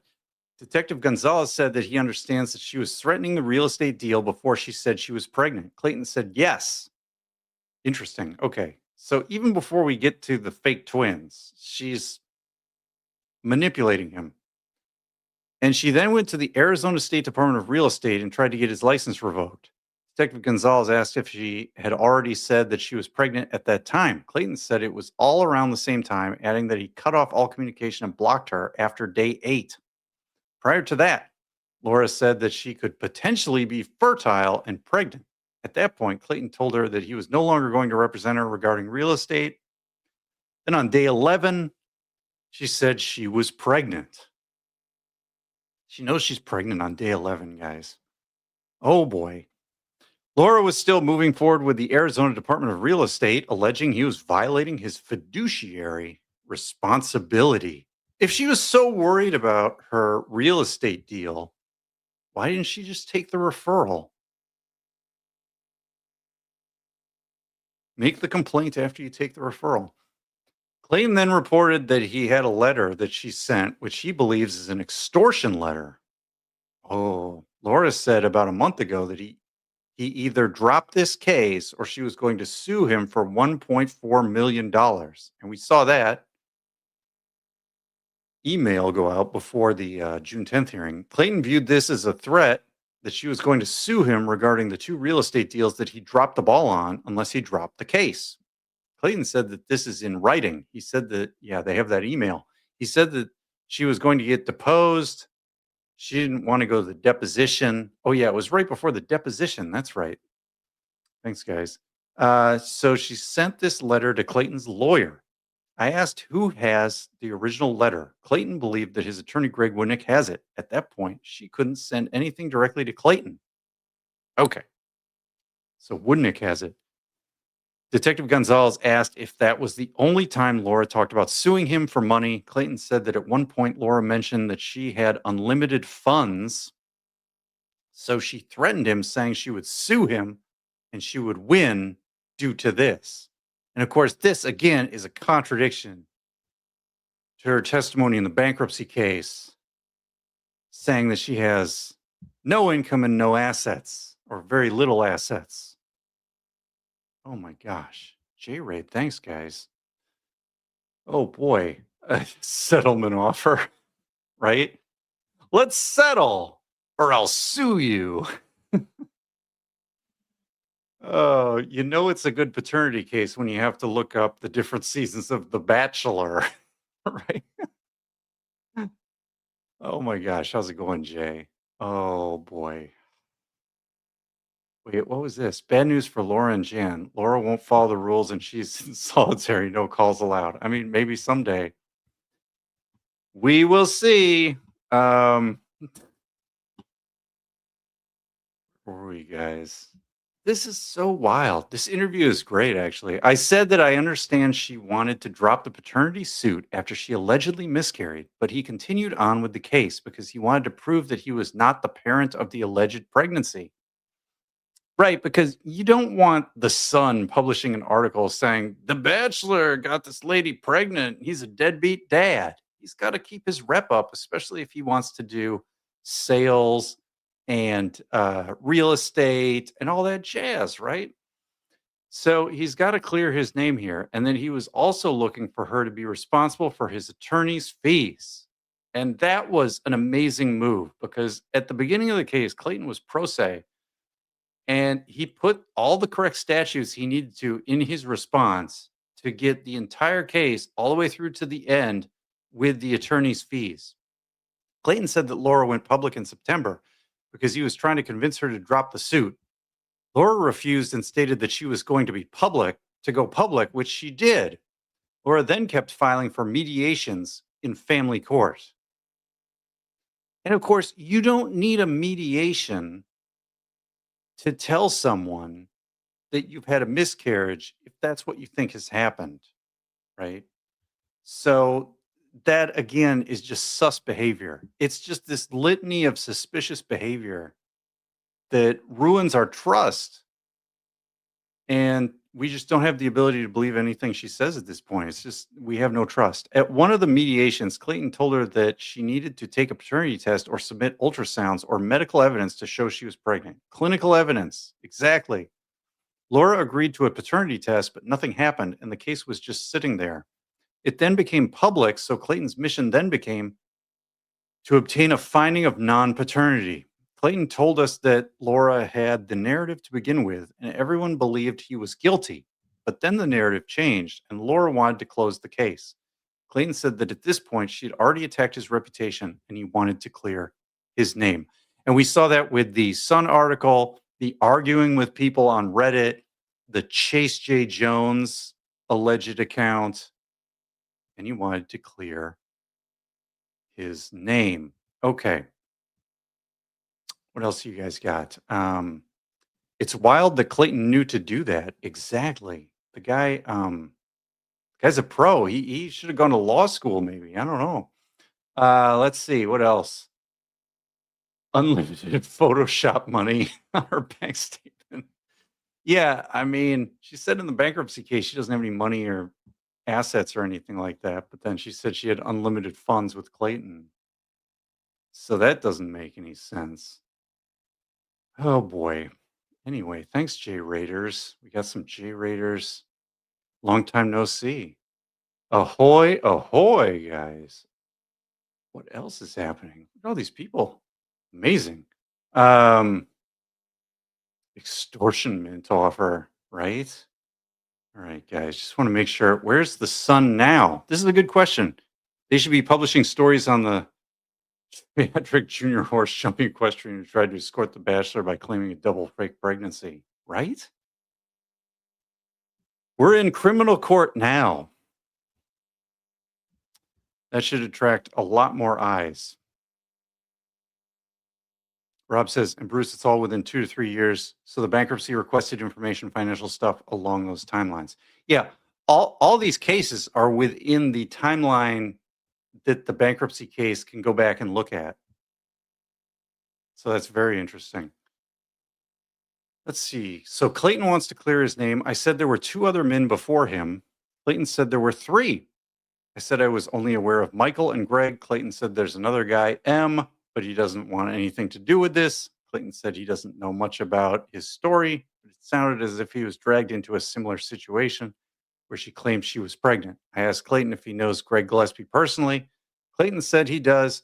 I asked if he met him as a result of the case or if he knew him beforehand. Clayton met him due to this case. Clayton told us that when his case went public, Gillespie's girlfriend messaged him and told him that he's not the only one and told him to look up Gillespie's court case. We're connecting the dots with the string and the pins at this point, guys. Clayton looked it up and found that it was a near carbon copy of what was happening to him. So that's some good research that Clayton did there, along with Gillespie's partner. Clayton added that the text messages were as if they were copied and pasted. And we've seen this like over on Lauren's channel. I read through a lot of these old things with Heinz in the ketchup court. And we've seen a lot of these patterns. Melissa Jade has read through a lot of these already, and you can see the pattern when you see all these things that happened years apart, very close together in time, and you look at it one after the other. Clayton said that there was also a doctored ultrasound in Gillespie's case. It appeared that Laura purchased an ultrasound from Fiverr, adding that you could see the watermark on the document. Shout out to Dave and Megan for finding that with chat during a live stream. Laura claimed that Gillespie hacked her computer and sent that to himself. Greg is just a master hacker. I don't. What a conspiracy. Clayton said that made no sense because he believed that she was pregnant. Clayton continued by telling us that Gillespie has a phone call where Laura refers to the ultrasound image and tells him she's pregnant and to look at the image. Exactly. She admits it on the recorded phone call. Clayton said that he and Gillespie shared stories. Clayton said he found out about Mike Maricini through Gillespie and through the court hearing. I asked if there's any reason to believe that the ultrasound that she used against Gillespie is the same she used against him. Clayton said, no, they're different. And so in the Gillespie case, that was the Fiverr ultrasound. And then in the Clayton case, there were the 3 other ones. Gillespie reverse Google image searched and found that photo from a blog post from years back.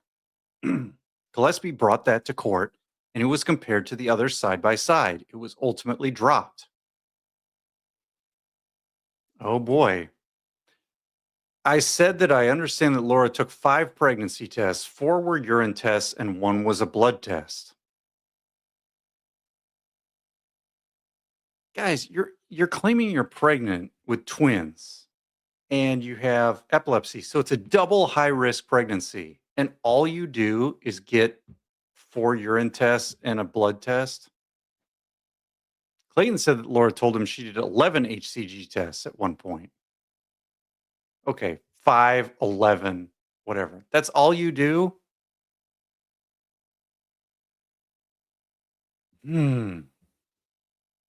It's just not believable. Okay.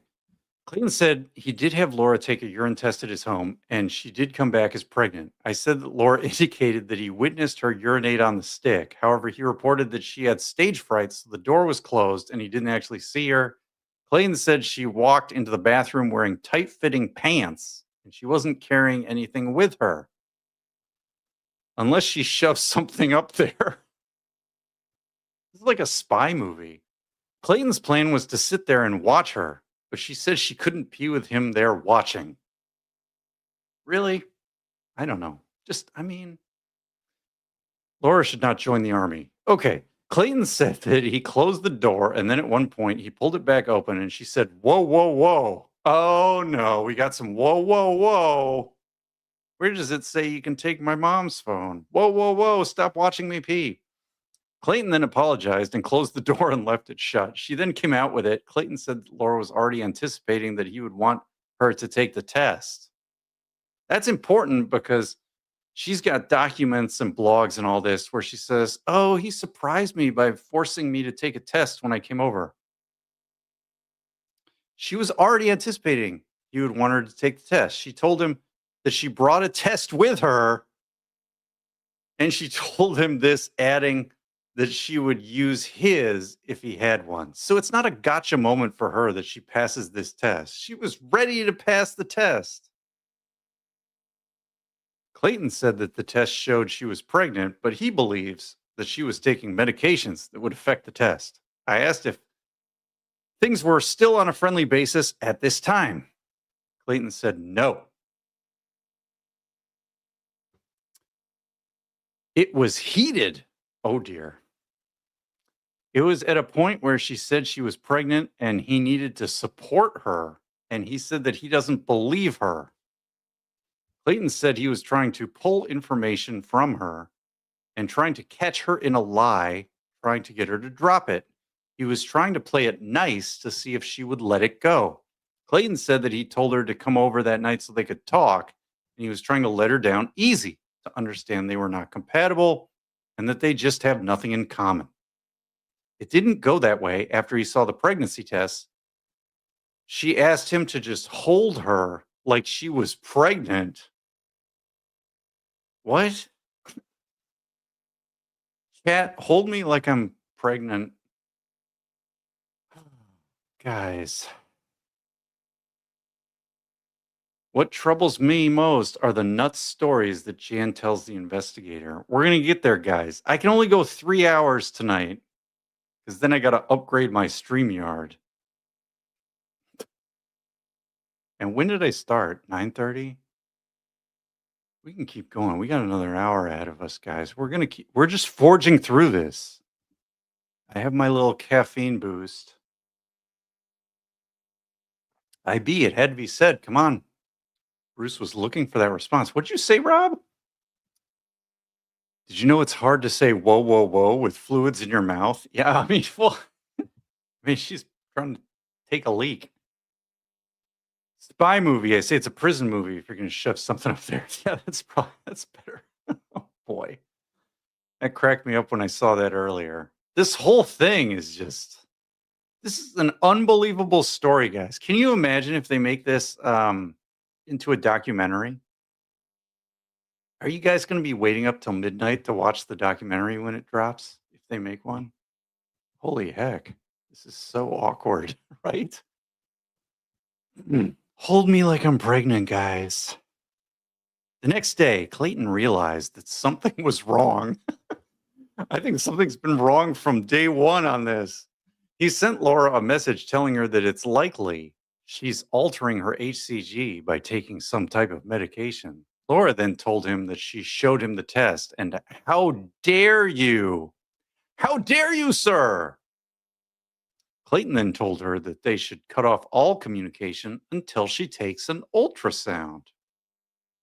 That's fair. I asked if Laura told him when she was going to take the ultrasound or if it was a surprise. Clayton told us that she said she would set it up when she was 9 weeks pregnant, which is the earliest that it can be done. He said this was when they were 3 or 4 weeks in. Oh gosh, can you imagine, guys, waiting from week 3 to week 9? That's got to be hell. And he told her to stop communicating with him until she has the ultrasound. When it came time to take the ultrasound, Clayton told Laura that he wanted her to FaceTime him so he could see the doctor and the ultrasound. Laura agreed.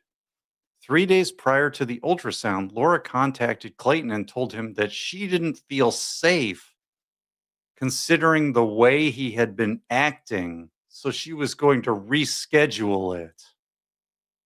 That's real suspicious, right? Clayton then told us that Laura actually rescheduled the ultrasound twice. The first time because she decided she wanted her sister there. The second time was because she feared that he would show up and harm her. What is he going to do? In a doctor's office, I asked if she told him where she was going to take the ultrasound. Clayton said he thinks she gave him a name of the location and the doctor. When it came time, she never told him. I asked if it was here or in California. Clayton said it was here. She went to California to get abortion medication. Oh boy. And this is again mirroring the Gillespie case, right? Now we're on to the abortion medication. Laura sent him a photo of that and her name on the bottle. Clayton said it appears that she actually got abortion medication. Clayton said she went to California to get it and take the medication. This was at the Planned Parenthood of Santa Barbara. Detective Gonzalez asked if there was the name of the prescribing doctor on the bottle. Clayton said he has the images and didn't think there was a doctor's name on it. Is she printing up little labels for the pill bottles or something and putting her name on them? And just putting random pills? What is happening? Oh, guys, this is wild stuff. Um, I didn't want anyone to touch me while I was pregnant. I mean, yeah. Hold me like I'm pregnant. Oh, that's so weird. Um, did she ever get charged for her medical no-shows? That's a good question. Probably not. Misoprostol is an ulcer medication. Mm. Wait, I forgot her reason for going to California. Yeah, because she was going to get abortion pills and do the whole let's go to Sonoma and I'll take the pills that she did with Greg. She's going to do the same stuff with Clayton. That's my guess. She doesn't get charged for her no shows because she never actually scheduled any appointments to begin with. Oh boy. Um, I think she got prescribed them for ulcer GI bleed. Interesting. What doctor prescribes abortion pills for unverified pregnancy? This is a good question. I mean, this really shows like the power of sort of crowdsourcing analysis on this case because, I'm not a doctor or a lawyer. I'm just a tech manager, music enthusiast, whatever, anything. Uh, but there's so many people with so many different fields of expertise that can look at her claims and immediately recognize that they just don't hold any water. Okay. I said I understand that she was initially going to get the ultrasound here, but then she went to California to get one. Clayton said she claims she got one in California at Planned Parenthood, but she never showed it to him. The one that surfaced with Bonnie Platter came to him via Zoom call. Laura claimed that was the ultrasound from Planned Parenthood, but it said SMIL on it, Southwest Medical Imaging Lab. Clayton said that's the one she claimed to have had done at Planned Parenthood. During the last court hearing, Laura reported that she went to the Planned Parenthood in Santa Barbara, but said she actually went to the one in Los Angeles. This was after Clayton's attorney contacted the Santa Barbara office. I told Clayton that I was under the impression that it was Mission Viejo. Then it was that she was staying in Mission Viejo. Clayton indicated this is correct and that she kept bouncing it around. Again, she's not being precise, disciplined, attention to detail. And this is why she gets caught up in these inconsistencies that lead to perjury. I asked about the abortion medication and if she was trying to make a deal with him. Clayton told us that she was trying to get him caught up in an abortion coercion, which is what she did with Greg Gillespie. I called that. I asked about that. Clayton said that in Gillespie's case, at one point, he said, take the fucking pills in a text message. Laura then used that text message saying she did take them and that it killed one of the fetuses, but she wasn't sure about the other. She's,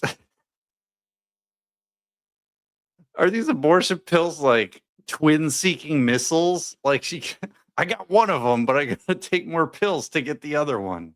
This is insane.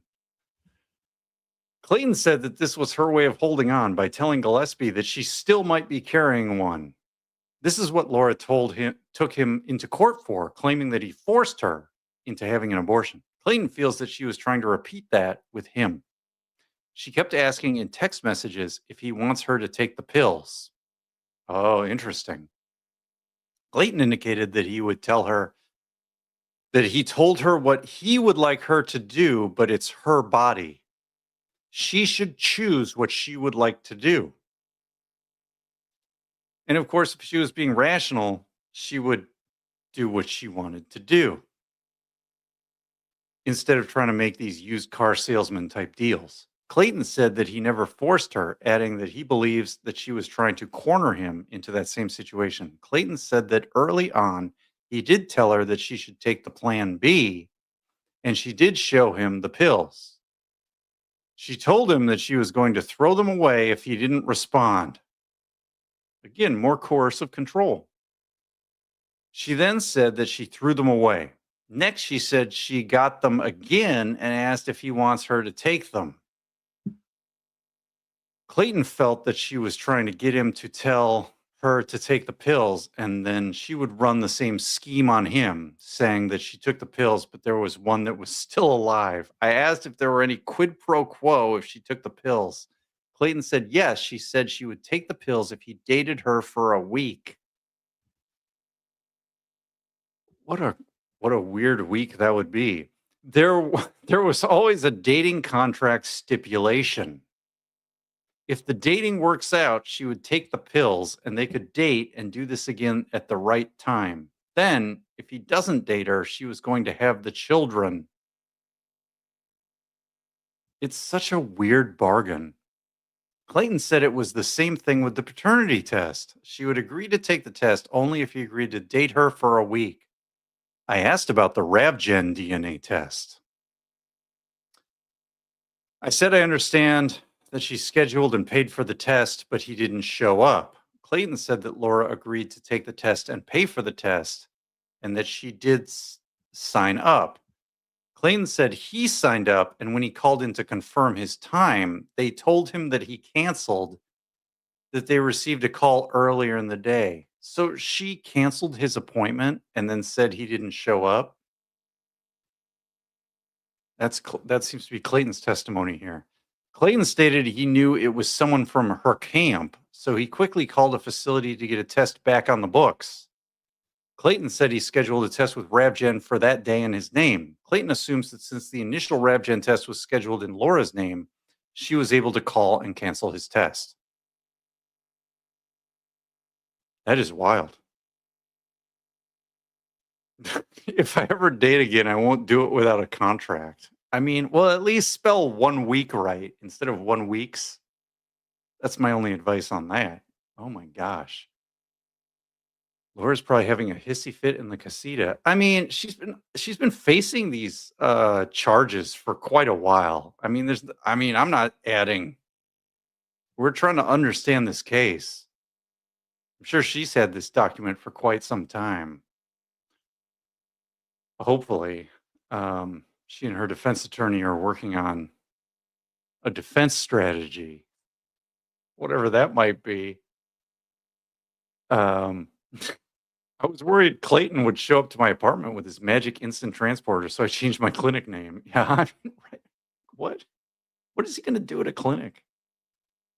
I'm pretty sure Santa Barbara, LA, and Mission Viejo are 3 different counties, not just around the corner from each other. Exactly. So she's all over the place. This is one magically fertile uterus, right? Oh my gosh. I'm glad he didn't fall for the abortion extortion. If he agreed to be alone with her, he might be facing false DV allegations. Exactly. Detective Gonzalez asked Clayton if he ever talked to Mike Maricini. Clayton said he had. He spoke extensively to both Greg and Mike. Detective Gonzalez asked what Mike told him. Clayton said that Mike gave him his whole hard drive. Oh, gave his whole hard drive to the investigator. Oh boy. Clayton said that Michael ended up dating Laura and had more of a relationship with her. Greg just had sex with her one night, so he was similar to Clayton with a one-night stand. Mike dated her and told Clayton she had falsified medical records indicating she had her ovaries removed because she had some type of ovarian cancer. And we've seen the text messages from his verified laptop related to that. Clayton said that she has since said those are not her records and that Greg hacked her email. Oh, of course. Like Greg is how so my understanding is Mike had this laptop in like a drawer somewhere for 10 years. And then they sent it to a forensic investigator. So what is Greg doing? He's getting in the DeLorean. He's ramping it up to 88 miles per hour. He's going back in time and hacking Mike's old laptop. This is absurd. Michael also mentions that she had twins. Laura claimed that Michael abused her. Clayton told us that Laura did a TEDx talk discussing Michael and their relationship. Detective Gonzalez asked if Michael dated Laura because she said she was pregnant. Clayton said his understanding is they did try to date, but then he no longer wanted to be with her. When he tried to get out of the relationship, she claimed she was pregnant. Detective Gonzalez said he understands that Sarah, the sister, only sent him one text message. Clayton said that Laura's family are all accomplices. Sarah sent him a text, but he never responded to the message. Interesting. I wonder what she sent him. He did speak with Laura's mother, and she is complicit in this. And he's done interviews where he talks more about that phone call in more detail. So go check out those other Clayton interviews. Laura and her mother have a podcast that they work on together. Laura is fueled by these scenarios and warps them to cast herself as the victim. Clayton said that Laura threatened him, stating that she was going to go on a TED talk and talk about what happened between them. Oh, she was going to do another TEDx talk or elevate from TEDx to TED. Interesting. That's interesting right there. Because that is when we were talking earlier about the charges and how the investigators are talking about how she wants to elevate her status, uh, this communication would be evidence of that. So that's interesting. Clayton said that he was on the phone with Laura's mother and he told her that Laura said that she would only have the abortion if he dates her. He told her that this is Laura's decision, but he didn't feel that she should base the decision on whether they're dating or not because Clayton is rational. Laura's mother responded by telling him that he got her pregnant. He should step up to the plate and maybe he would see how great Laura is. So now Laura's mom is the used car salesman trying to sell Laura to Clayton. Maybe Laura's mom just wants the casita for like a knitting room or something. Like marry off my daughter. Get her out of here. I don't know. Clayton told her that he doesn't want to date Laura. He has no interest. And when someone says that, like, you have to respect that. That is they don't consent to dating. You have to respect consent. Clayton said her family knows that Laura does this because it started with M. Clayton said that her parents fund these habits. They pay for all of her legal fees, which would make sense with the bankruptcy hearing. Clayton told us that he didn't know if Sarah this is the one person in the family that's in New York, possibly to get away from all this. Interesting. Detective Gonzalez asked about the FBI call and if it's the one where Laura claimed that she was drugged and R word. Clayton said he thinks that's a different one. Oh boy. Laura did tell him that she was drugged, assaulted, and R word. And that's why she wasn't 100% that he was the one that got her pregnant. She hadn't had sex in a year and a half. She said the same thing to Greg. That's interesting. She claimed that Greg and his lawyer were conspiring to R word her. She brought that to the judge in the last case.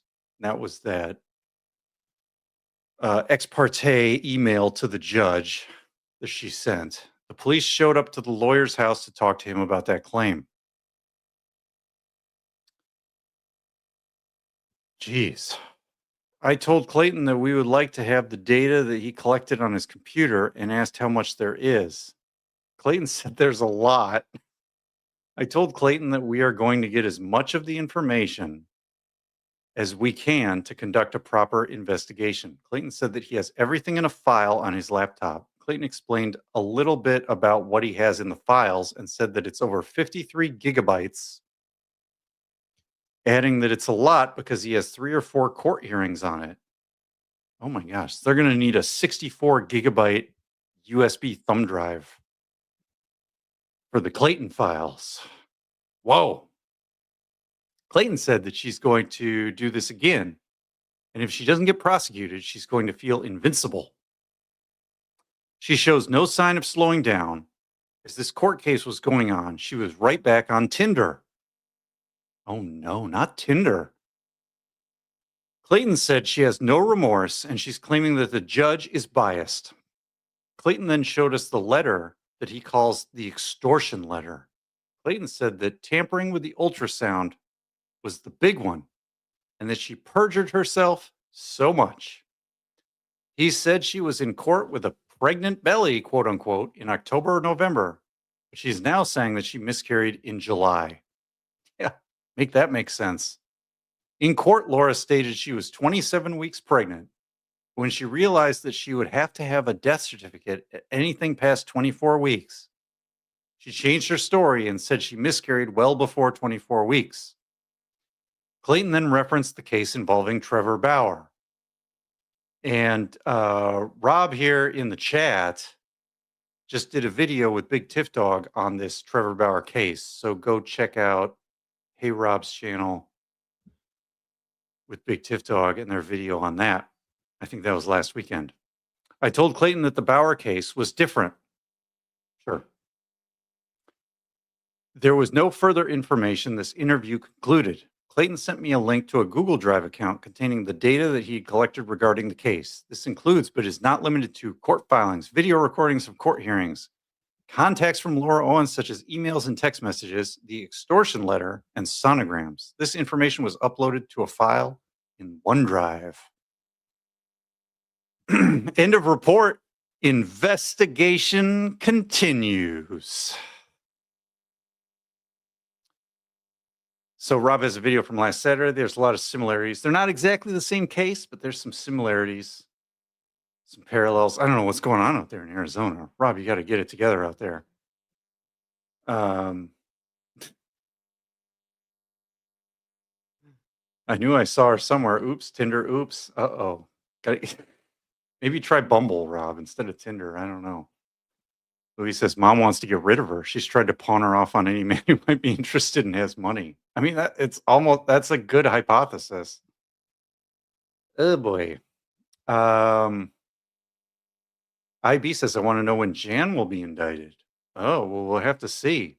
Now, in these 3 cases with Clayton, Jan has never testified. So we would have to see what they would want to charge her with. Clearly she's sort of conspiring, colloquially, if not legally. But yeah, I don't know. There must be fake HCG in the Arizona water. Oh no. Let's hope not. Let's see. I'm thinking she may be brought up on charges as an accomplice. Could that be what Jan's role was? We will see. It's not a bad guess. Another supplemental report form.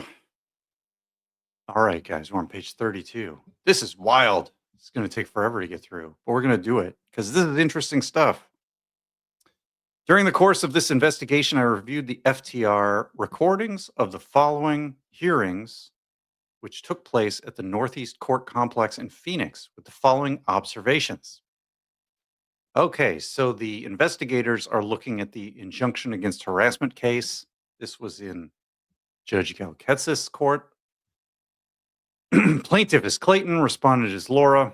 Eckert and Owens were sworn under oath. Eckert admits Exhibit 32, an ultrasound image he received via email from Owens without an ultrasound report.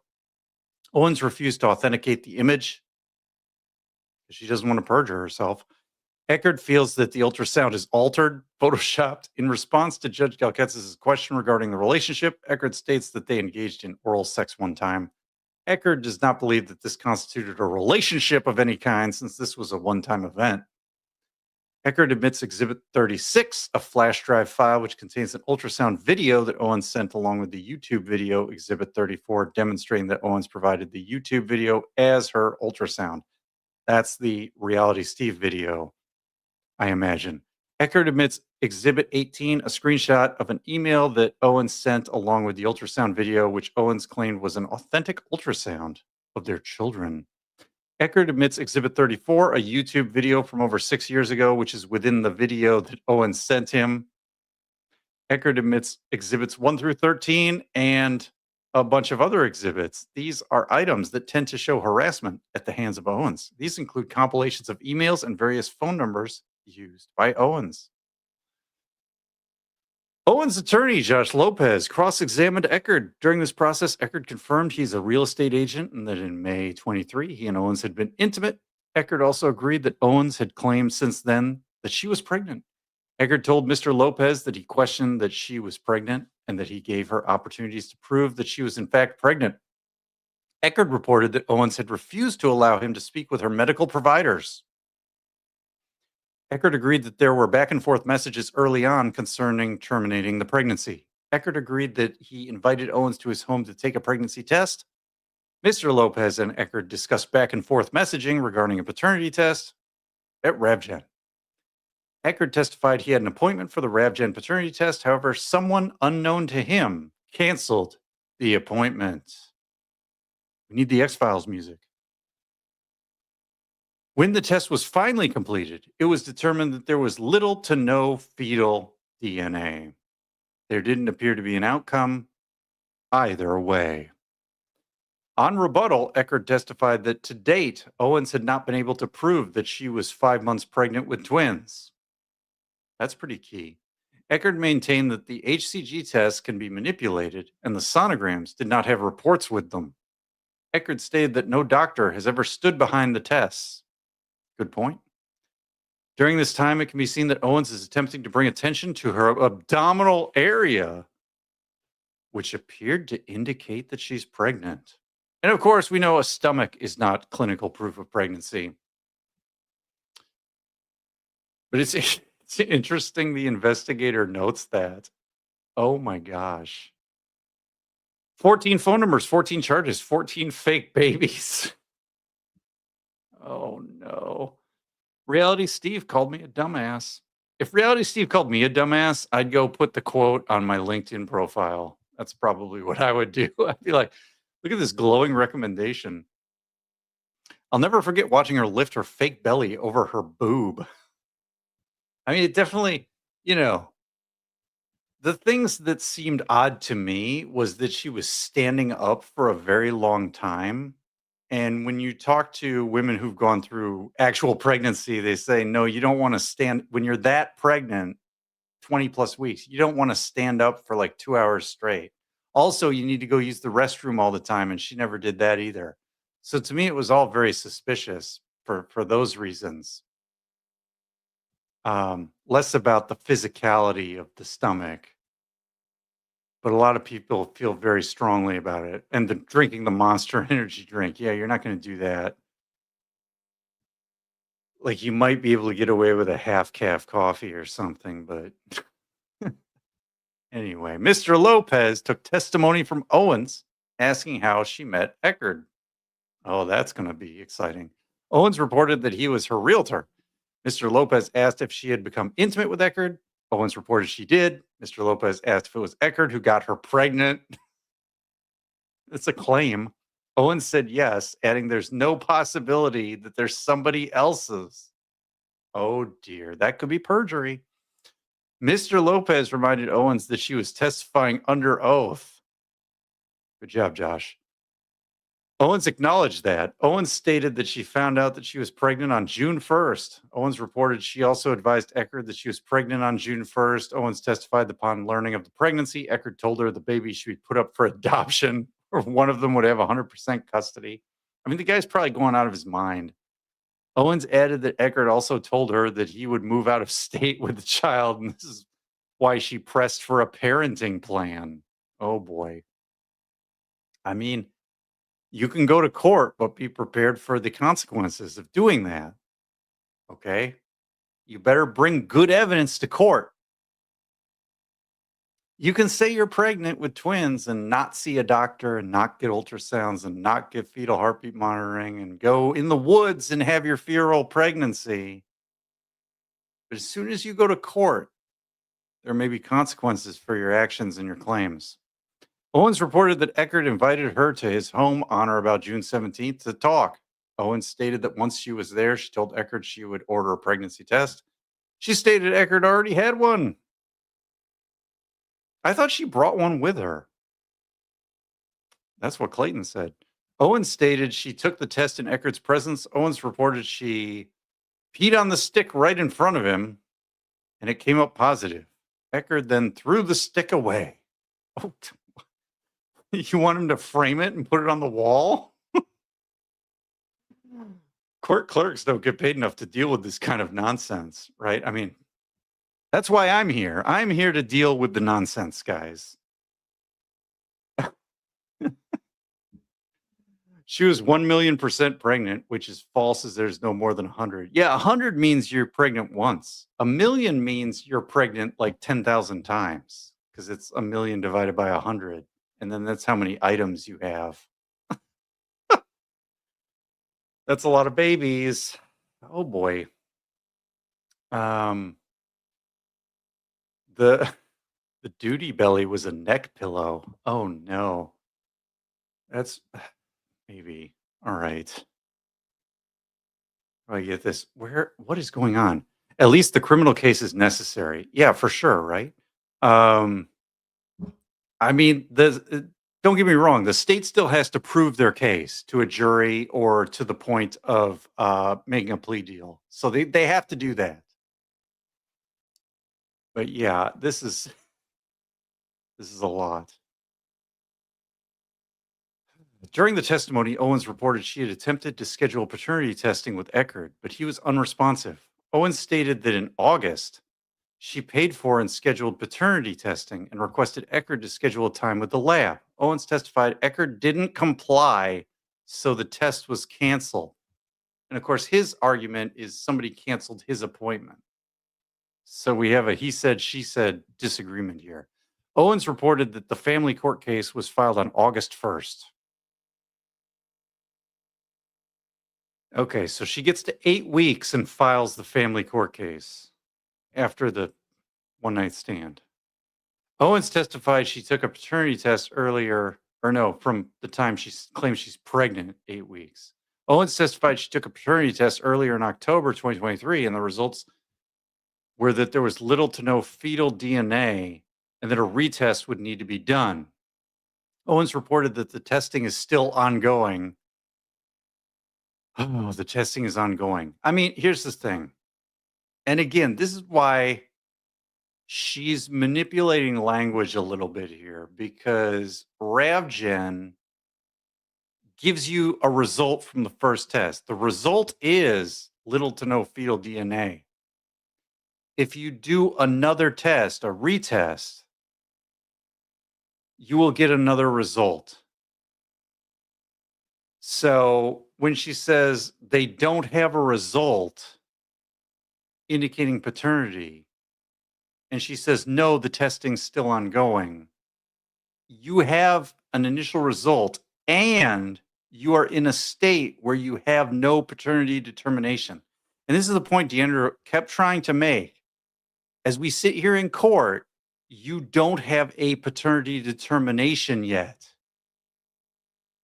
And that's what she was trying to get Laura to say. And Laura kept trying to weasel out of saying that by saying the testing's still ongoing. They lost a result. They need a sample that's not diluted. I don't know what it's diluted with. But anyway, Owens reported that she went today, 10/24, and gave blood for the third time. Owens testified she is clearly pregnant. A large stomach is not clinical proof of pregnancy, so no. And that she would do anything to prove the paternity.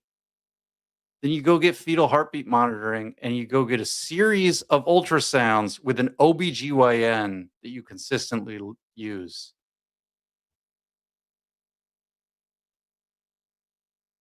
They just keep retesting, yeah. I mean, I don't think these RavGen guys are like set up to detect fraud. Like they probably don't know what they're doing. They're like, we have legal liabilities. What is happening? Mr. Lopez asked Owens if the case that she is involved in with Eckerd is similar to any of the other cases that Eckerd brought up in his exhibits.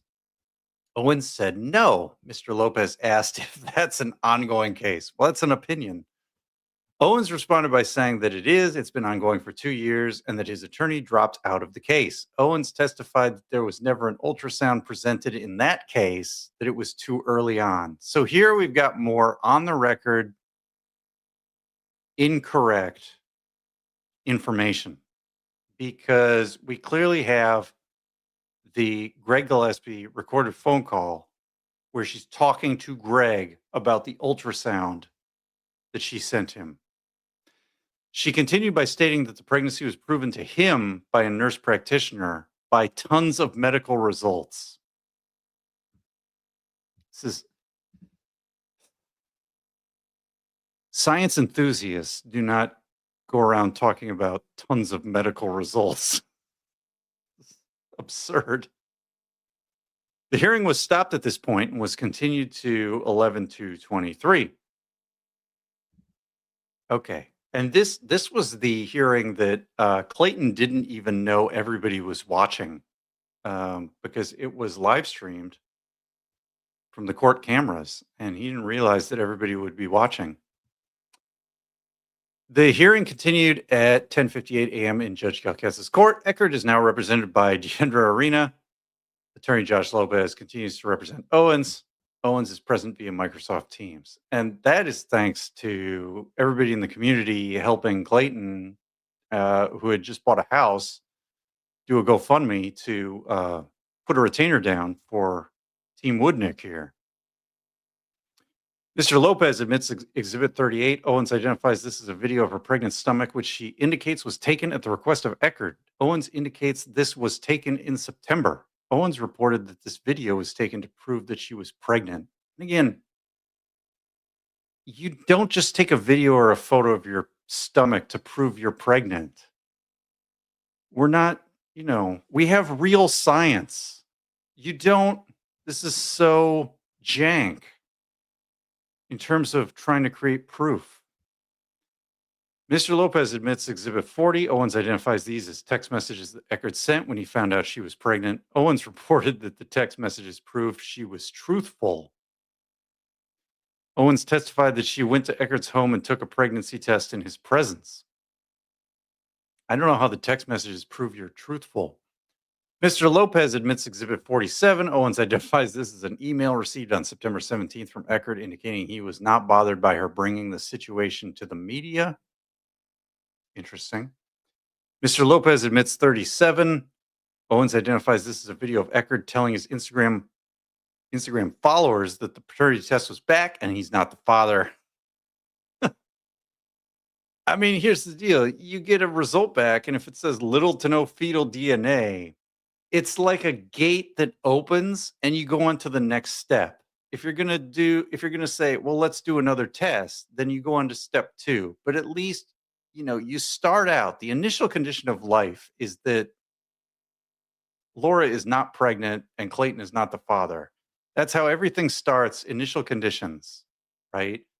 And when you get back this first result that says little to no fetal DNA, you're staying in that condition. It didn't move him into the yes, you are the father position. So that's why he's so excited about this news, because it's vindicating his position that it hasn't been proven that he's the father yet. Mr. Lopez admits Exhibit 44. Owens identifies this as a text message received from Eckert. Mr. Lopez admits Exhibit 46. Owens identifies this as a variety of medical providers that she saw that confirms she is pregnant from the day she found out she was pregnant on June 1st through the end of October. The photographs were taken to prove to Eckert she was in fact pregnant, as he doubted her. Owens testified that Eckert requested these documents to show she was pregnant and the pregnancy was viable. Owens testified she had not altered the documents. And the problem here is that these are like documents that were future appointments with someone, or it was her neurologist with some notes where she had self-reported that she was pregnant. So they were just writing down what she reports. That is not the same as an OBGYN doing a series of ultrasounds and fetal heartbeat monitoring to clinically prove that you are pregnant. So she failed to bring sufficient evidence of pregnancy and paternity to court. in my opinion. Mr. Lopez attempts to admit Exhibit 48. Owens identifies this as a letter she received from the Arizona Department of Real Estate. This exhibit was not admitted. Mr. Lopez attempts to admit Exhibit 50. Owens identifies this as a Reddit posting by Eckert under a false name. If you're going to claim that he posted something to Reddit under a false name, you have to prove it. You can't just claim it. This is the image of Owens holding a sonogram that has been edited. The exhibit was not admitted because we're not in Judge Judy's court. Hey, Dave is here. Dave, what's going on? We're reading this giant document. It's 118 pages long. I believe Dave is mentioned in this document about, what is it, 11 or 14 times? Dave, your name is mentioned in this document more times than the word intercourse. Just so you know, once a star witness, always a star witness. I wonder if the judge, the one that wouldn't let Deandra get into the backstory of Mike and Greg, feels at least a little bit stupid. I mean, I think she was just trying to, run her family court. I don't know if she was prepared for a case of this magnitude. I'm in it. 14 is my lucky number. I mean, it's something like that, Dave.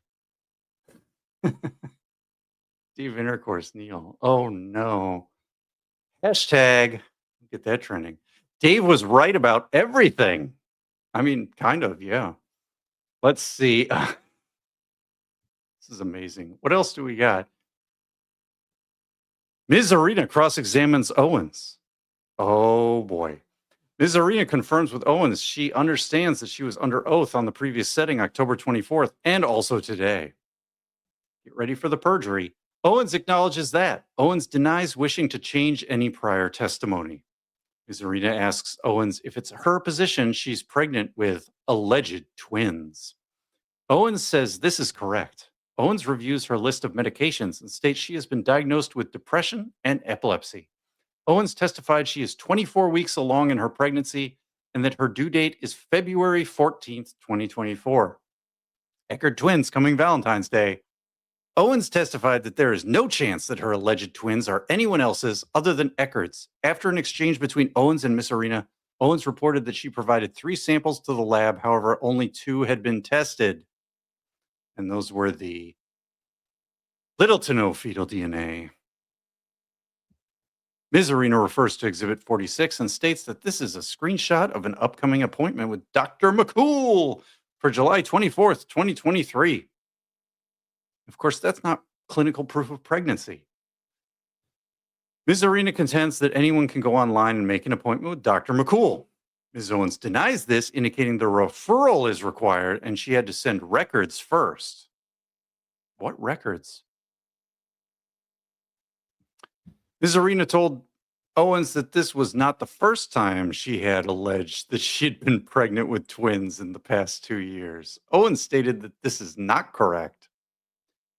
Ms. Arena brought attention to the civil matter involving Greg Gillespie. Ms. Arena brought up the fact that there are uncanny similarities. Ms. Arena alleges that Owens had committed perjury when she stated that there is not another similar case. Well, the word similar is subjective.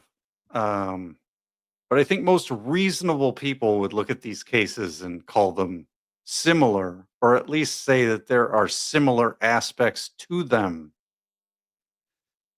Ms. Arena admits Exhibit 55. This is identified as an email exchange between her and Eckert dated May 25th.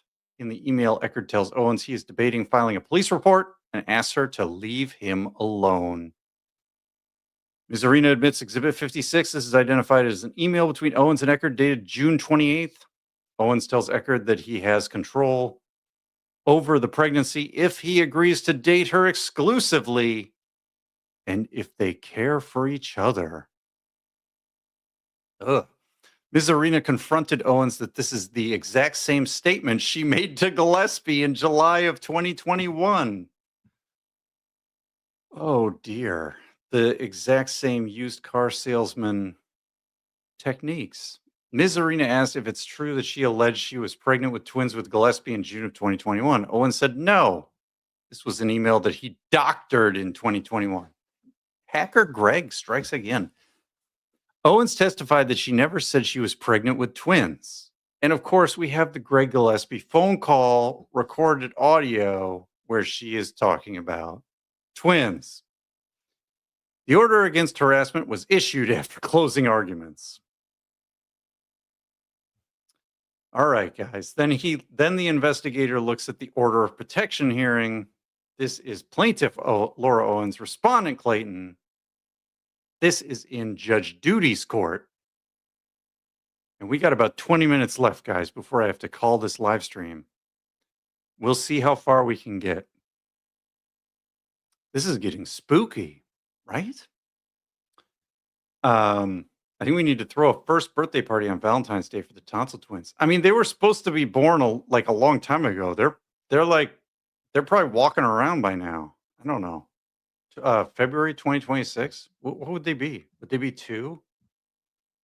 The terrible 2s, guys. Oh no.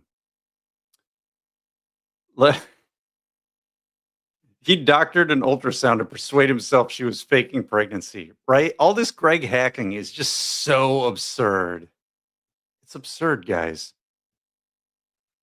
In her window stalker photo. Yeah, like she's stalking Greg outside his house. It's creepy. Laura Owens, represented by Josh Lopez. Clayton Eckert represents himself. Judge Duty places both Eckert and Owens under oath. Owens begins by outlining the relationship between herself and Eckert. She stated that he was her realtor. They were intimate. Owens testified they had a sexual relationship at his home. Owens alleged that she learned she was pregnant on June 1st. Owens felt that Eckert would not believe this, so she went to Banner Urgent Care and had the pregnancy confirmed there. Well, she did not have an OBGYN do a confirmation ultrasound or fetal heartbeat monitoring, so she failed. Eckert was then advised. Owens testified there is no one else that unborn children could belong to. Potential perjury. Owens testified that she had not been intimate with anyone since March of 2022. Potential perjury. Mr. Lopez admits Exhibit 1 identified by Owens as text messages to her from Eckert indicating his disdain for her and that she was lying about being pregnant. I think Duty and Josh owe Clayton an apology. Maybe. Mr. Lopez asked Owens if she had taken steps to prove to Eckert that she was pregnant. Owens stated she took a test in Eckert's presence. She peed on the stick in front of him. And here's the problem. She's conflating an AG indicator test with clinical proof. They're not the same. Owens reported that she also asked Eckert and his family if they wanted to accompany her to her first ultrasound. That's weird. Owens also suggested a prenatal paternity test. Eckert did not show up for that test. And of course, his story is somebody canceled his appointment. Owens testified that she did provide Eckert with a video to show she was pregnant. Again, pictures and videos of a stomach is not clinical proof of pregnancy. Sorry, not good enough evidence. Science. Mr. Lopez admits Exhibit 11, identified by Owens, as an image of herself showing that she was pregnant holding a sonogram. This was alleged to have been posted on Reddit. Owens testified that Eckert was the only one that would be able to post that. Owens' face is not shown. And again, that sonogram was in a Dropbox that all of Reddit had access to. Mr. Lopez admits Exhibit 16, identified by Owens as a video with Eckert reporting online that the DNA test came back and there was little to no fetal DNA present, and that this puts the case to rest, that the accusations are false. And I mean, I guess I can get behind this idea that, does it totally put it to rest? Maybe you need to do another test. I understand that.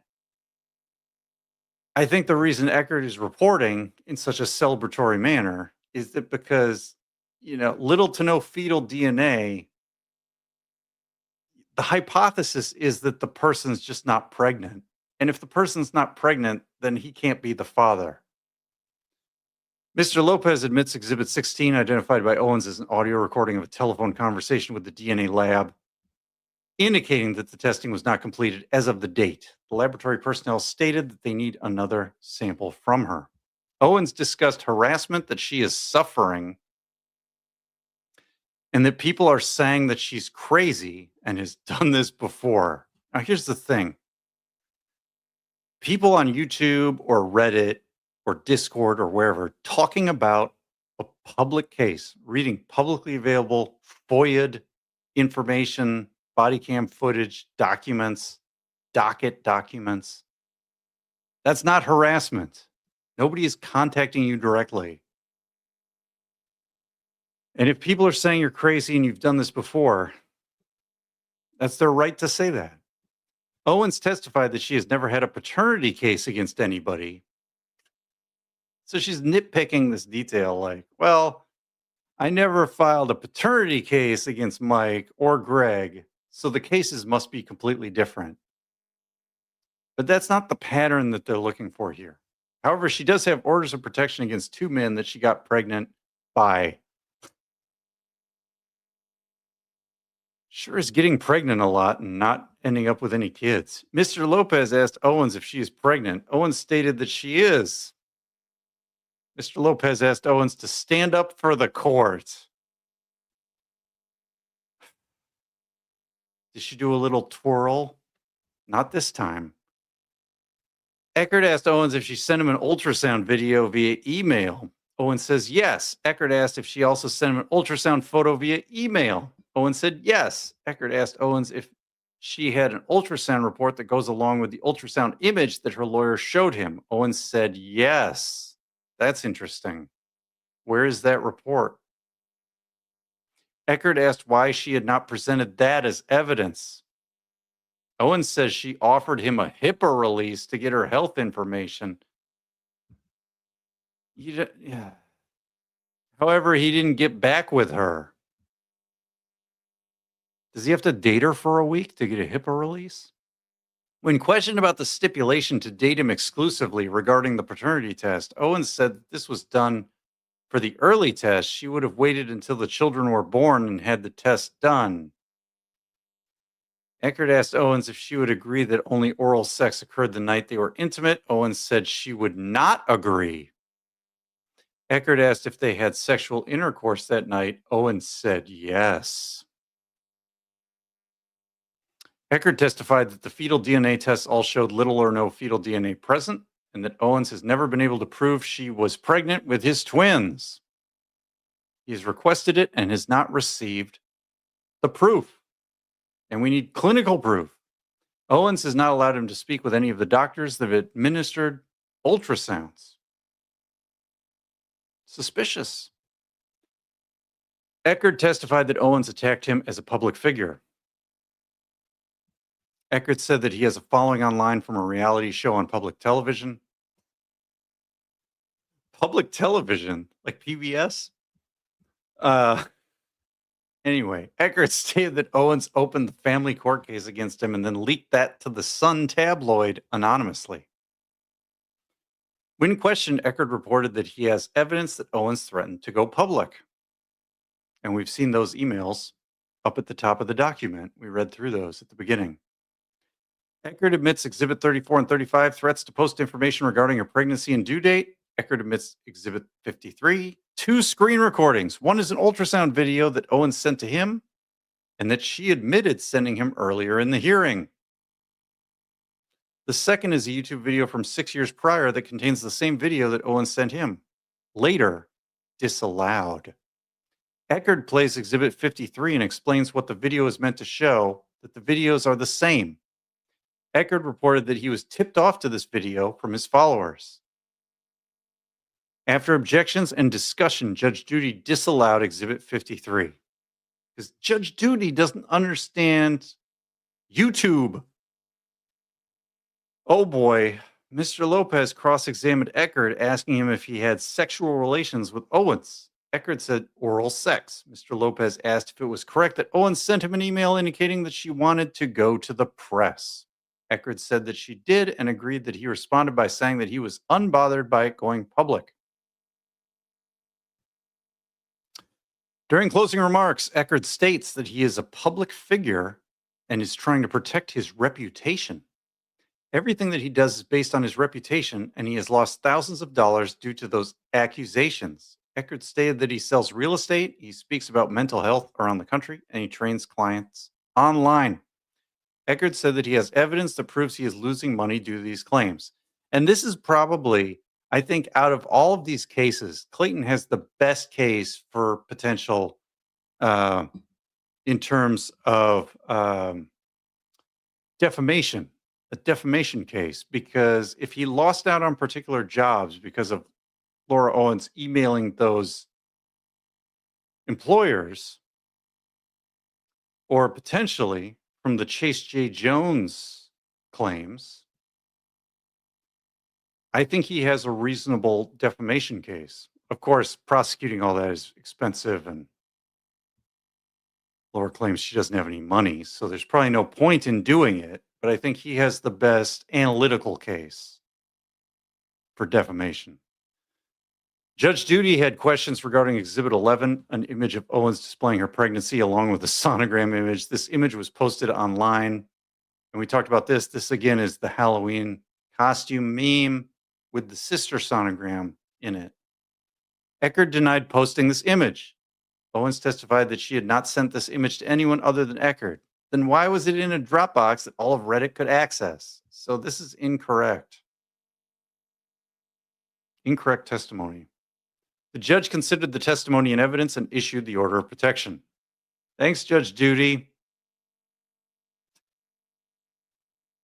Family court hearing, June 10th. Okay, guys, I think this is where we're going to put a pin in it and come back later because I'm almost out of my StreamYard time. Let me make sure I didn't miss any starred. Let's go back through these starred chats. We had fake Laura Owens.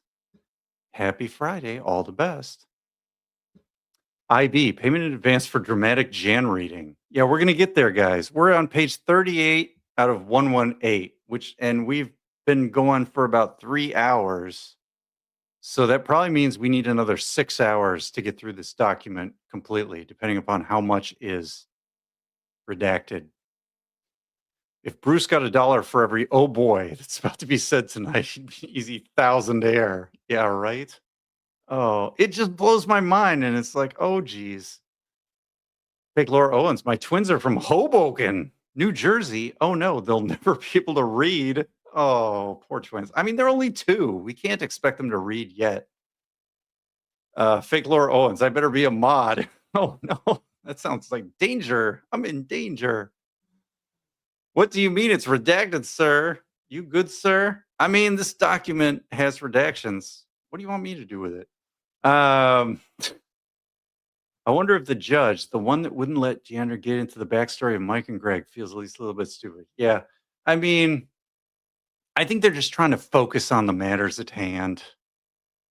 At least, she granted Clayton his injunction against harassment. So I think she sort of saw through the finagling that Laura was trying to do with like the belly and everything. I think she just wasn't having it. She wasn't going to sit there and yell at Laura, but I think she wasn't having it. Josh had that cool haircut. Oh yeah. Josh, he's doing his thing. Guaranteed Josh understands YouTube, but wasn't going to speak up to help with evidence against her. Yeah. I mean, that's the thing in court. If you're a lawyer for your client, you're trying to say the least amount of things you have to say to win your case. So you're not going to start pontificating while Clayton is trying to present evidence. You may say, I object to this evidence, but you're not going to start talking about how YouTube works and explain it to the judge. I can host and you could talk on mine. Oh yeah, Rob, we could do a collab. We could go through like the second half or the back half of this together. If you got a few hours, we could try to figure that out. That could be fun.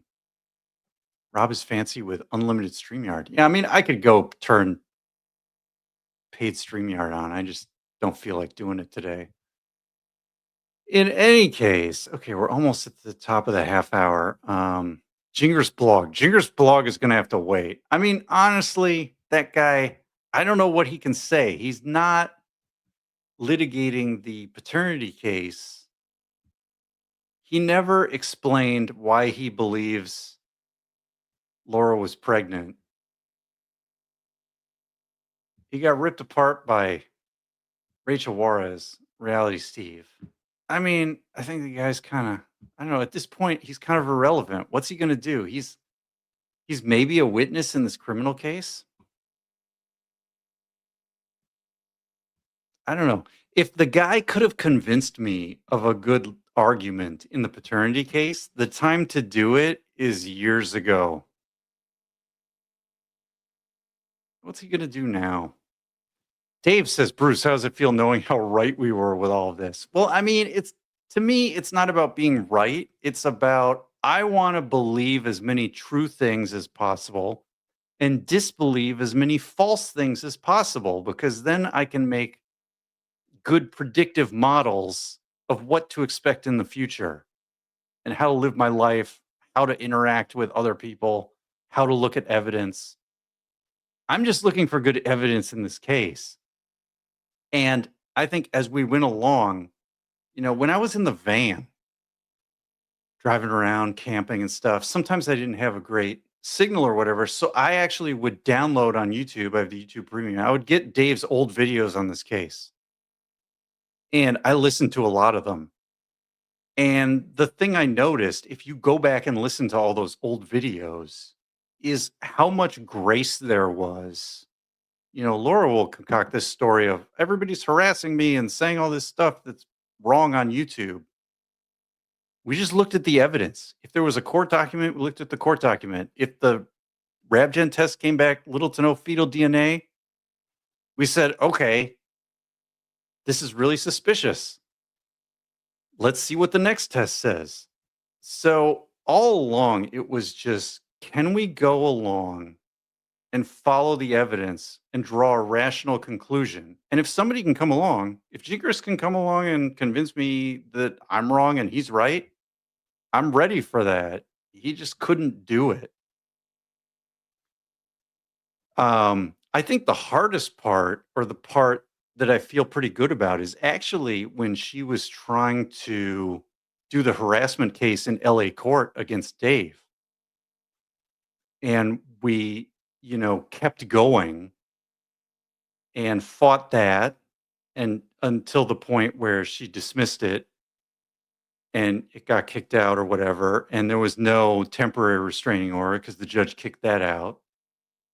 And then we kept following the case because that's a fundamental thing of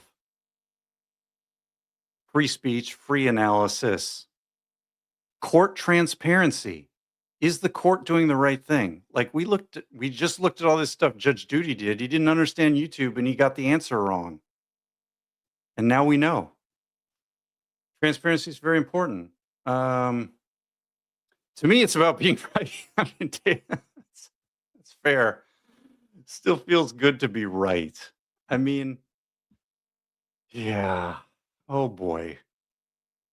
That's amazing. Yeah, I don't know how much of this document you've read, Dave, but this is actually like an amazing summary of what these investigators have done. It's almost a recap of the entire case so far. There's a bunch of new information in it that we haven't even got to. We're on page 38. Yeah.